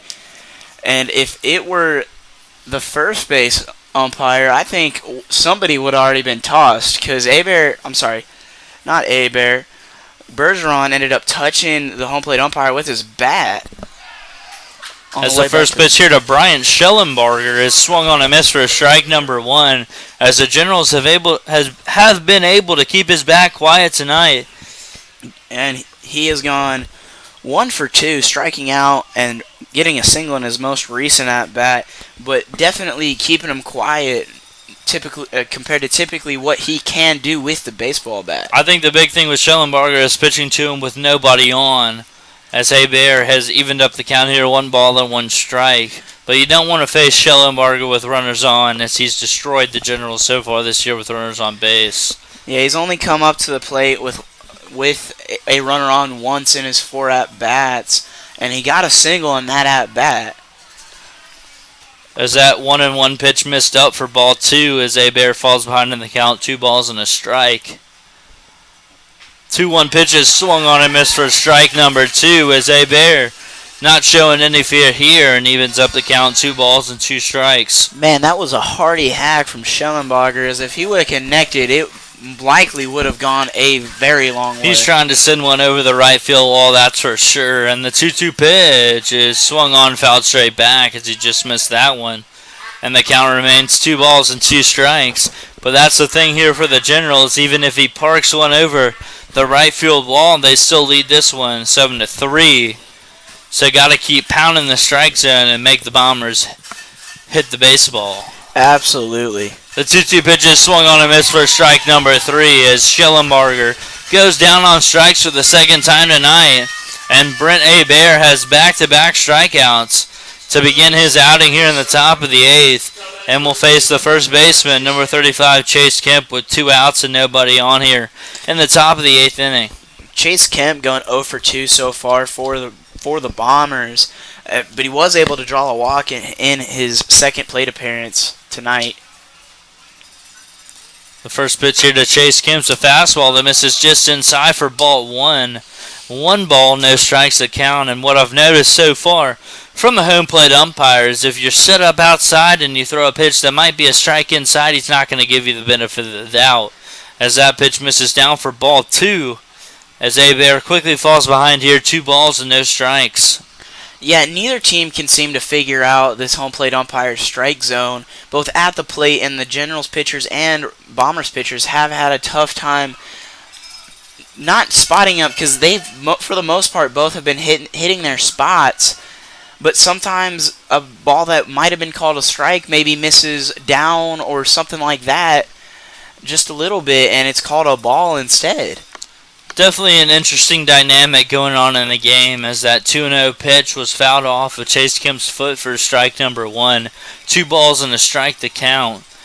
And the 2-1 pitch now is a slider. Wow, where did that one miss? The fans are letting him hear it now. 3 balls and a strike to count, as I guess he's saying that one missed up, because I know for sure it did not miss in. 3 balls, 1 strike your count, as Brene Bear is looking to not issue a walk here. And Judson, I think the key for this umpire is to be consistently inconsistent.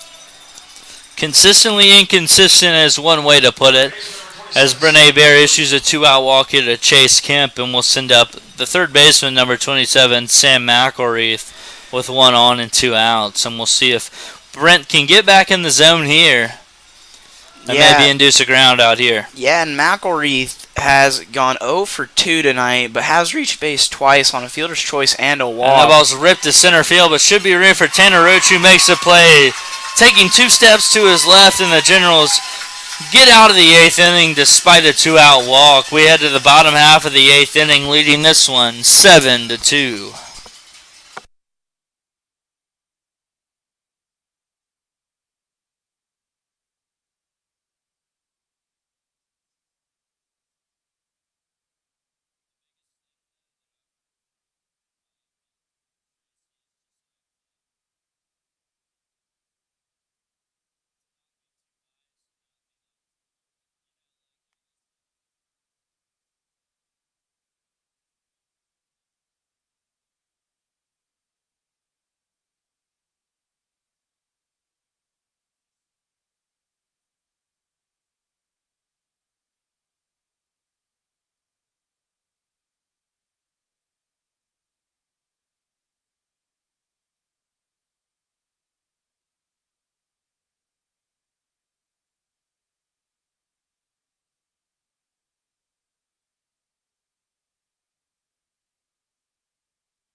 Leading off here in the bottom of the 8th inning is number 17, E.J. Taylor. He will face number 8, Zach De Leon, as the Generals look to add to their 7-2 lead here in the bottom of the 8th inning. E.J. has been seeing the ball well tonight, walking twice and getting a single, going to a total of 1 for 1, reaching base all 3 times. As the first pitch he sees is a fastball in there for strike number 1.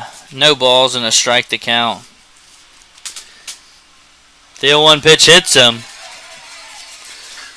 And the Generals will have a base runner here with nobody on.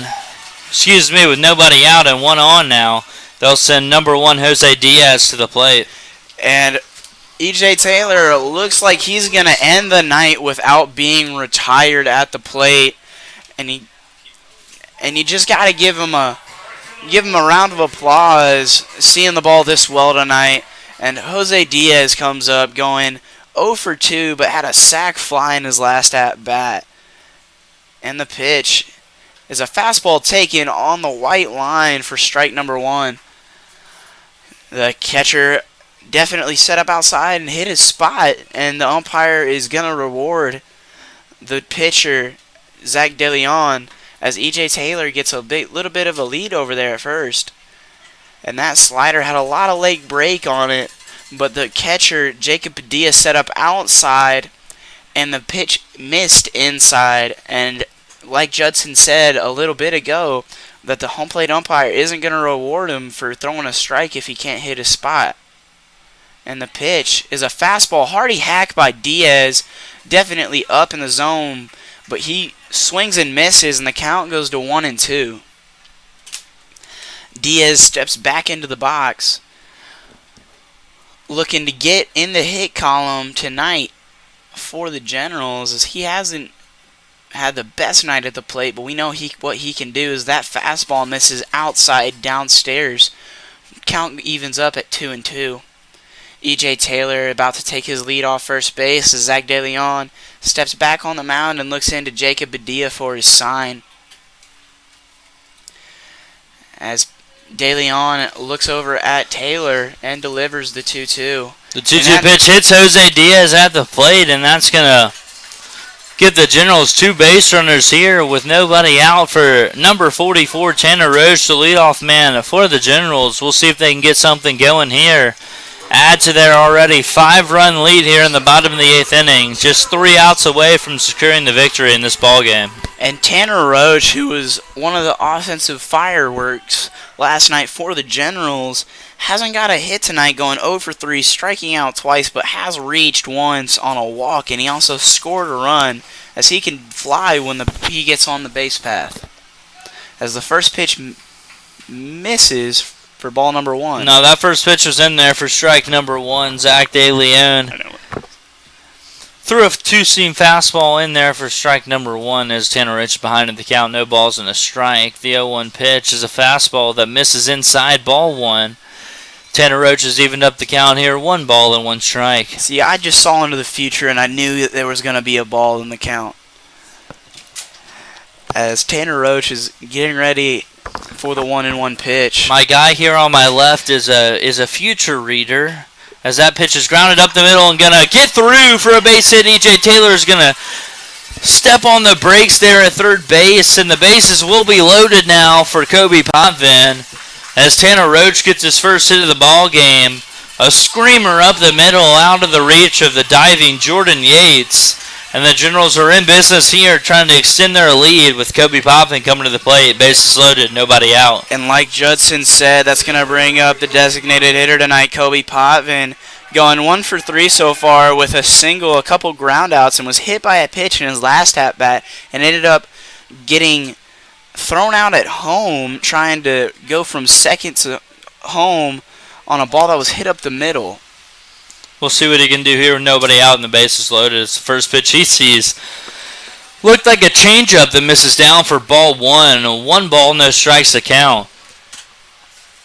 Yeah, Potvin definitely not afraid to lay one down here, as it looks like the third baseman, Sam McElreath, is going to play in a little bit just to guard the bunt. The 1-0 pitch is a fastball in there on the outside corner. Tough pitch there. 1 ball, no strikes to count. Yeah, that's definitely not a pitch you want to swing at when you're up in the count right there, as you just want to find your pitch and only take a hack at it if you can get that pitch. The 1-1 pitch is a fastball that misses up, ball 2, as Kobe Potvin gets ahead in the count here. 2 balls, 1 strike. Bases loaded, nowhere to put him. Ahead in the count, 2 balls and a strike. And Potvin definitely looking for a fastball over the heart of the plate right here. 2-1 pitch is a slider that he fouls down the right field line for strike number 2. As De Leon evens the count up here, 2 balls and 2 strikes. And it looked like Potvin right there thought it might have been a fastball, as he kind of held up at the end of the swing when the slider started to break, as that ball was hidden pretty well by the pitcher, Zach DeLeon. We'll see what he goes with here. 2 balls, 2 strikes to count. The 2-2 pitch, another slider. This one misses away for ball 3, and Kobe Potvins got the count full here. 3 balls and 2 strikes. Nowhere to put him if you're Zach De Leon. Bases juiced full of generals here. We'll see what he comes with here to Kobe Potvin. I think he's going to go with a fastball right here. He has a lively fastball, and I don't think you want to mess around with your breaking stuff right here. That pitch is popped in the left field. E.J. Taylor tagging at third base. The left fielder makes the play, and E.J. Taylor heads to home. The throw at home plate is not in time as Jacob Padilla is unable to make the play on it. The throw from the left fielder, Cole Coker, was up the line, and the Generals tack on a run on a Kobe Potvins sac fly.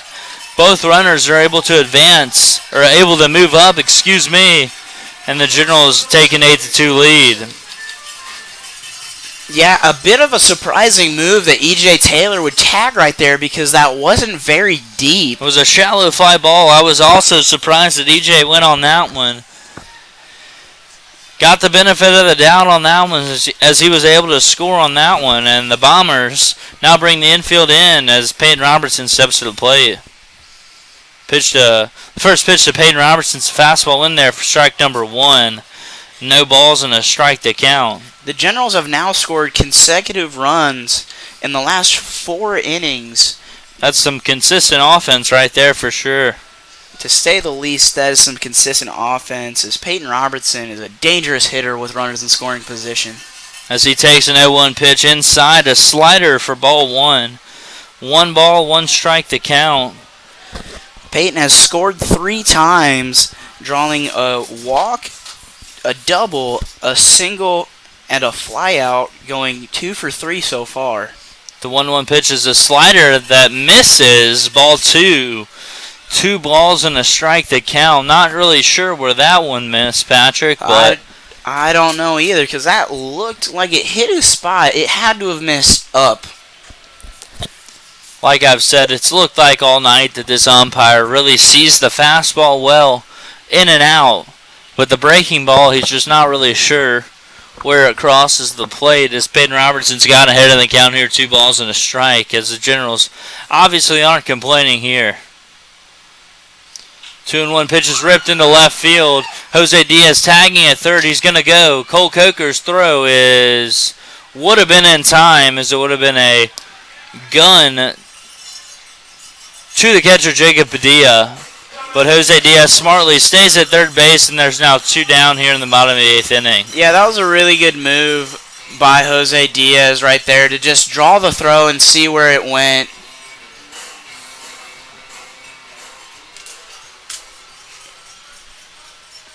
I mean, you got to credit Peyton Robertson, who had one heck of a night, and it looks like he's going to end the night with the stick, going 2 for 4, reaching base 3 times with a walk, a single, and a double, and getting a whole bunch of RBIs to his credit as well. And now Marshall Skinner will step to the plate with 2 on and 2 out as he grounds a fastball down the left field line for strike number 1 as he falls behind the count here, no balls and a strike. Yeah, Marshall had that absolute mash in the bottom half of the 5th inning, able to get a triple to his credit, going 1 for 3 so far, walking in his most recent plate appearance. The Generals will take another triple here, add 2 more runs to their lead, as the next pitch to Marshall Skinner is a fastball that misses up and in for ball 1. A 1 ball and a strike to count. Now, we'll see if he can hit another gap and score 2 here for the Generals. Now, if that had been about 6 inches lower, I think Marshall Skinner absolutely unloads on that ball. As that 1-1 pitch misses inside for ball 2, he gets that in the count, 2 balls and a strike. Marshall Skinner, a dangerous hitter at the plate, batting cleanup right here, has a chance to extend this already sizable Generals lead. As I gotta be thinking he's looking for a fastball right here. 2-1 pitch is grounded to third baseman McElreath, who throws it across in time to first base for out number 3. Generals do push another one across and lead this one 8-2 as we head to the top of the 9th inning.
And that brings up the center fielder, number 2, Ridge Rogers, to face Brent Haybear.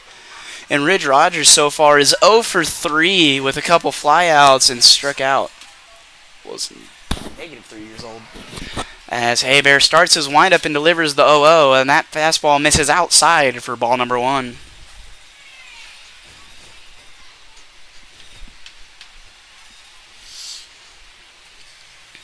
And the pitch from Haybear is a fastball that misses upstairs. 2-0 is the count.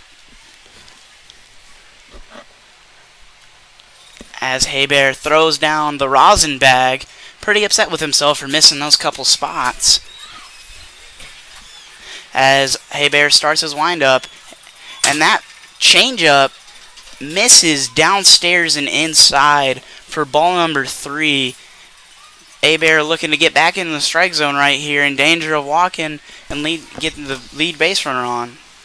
As that fastball is in there for strike number 1. 3-1 goes the count. 3 balls and a strike to count now for Haybear. So we'll see what he can do here with the 3-1 pitch.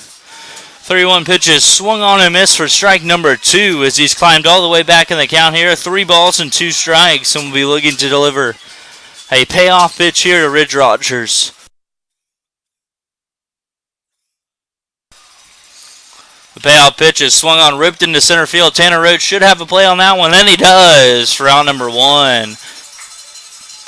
Good comeback there from Brent Haybear as he comes back from down 3-0 to retire the first man of the inning. 1 out here in the top of the 9th.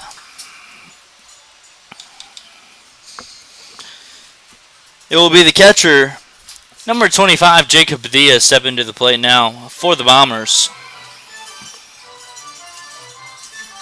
Padilla is 0 for 2 in the ballgame. Has struck out, grounded into a double play, and walked in his 3 plate appearances so far as Haybear delivers the first pitch to him. Has swung on and missed for strike 1. No balls and a strike to count.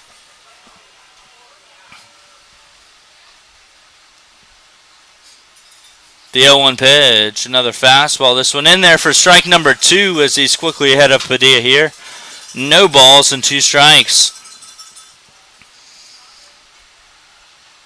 And the 0-2 pitch is taken on the outside corner for strike number 3. Good morning, good afternoon, and good night, Jacob Padilla. As he goes down on 3 pitches for the second out here in the top of the 9th inning. And it'll be the beer batter, number 9, Tyler Colley. That's the Bombers' last hope here in the top of the 9th inning. Tyler's 0 for 3 with 3 strikeouts as he's looking to avoid a 4th K here. The first pitch he sees is a fastball swung on and missed for strike number 1.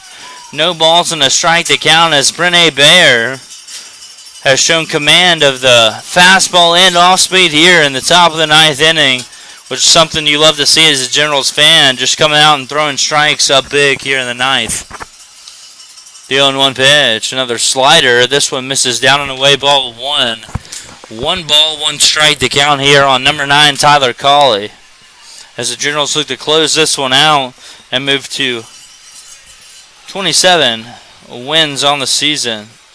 Yeah, and if they get the win here, they'll only be a game and a half back out of first place from behind the Bombers, which sets for a critical game 2 tomorrow night, as a 2-1 pitch from Brent Haybear is a fastball.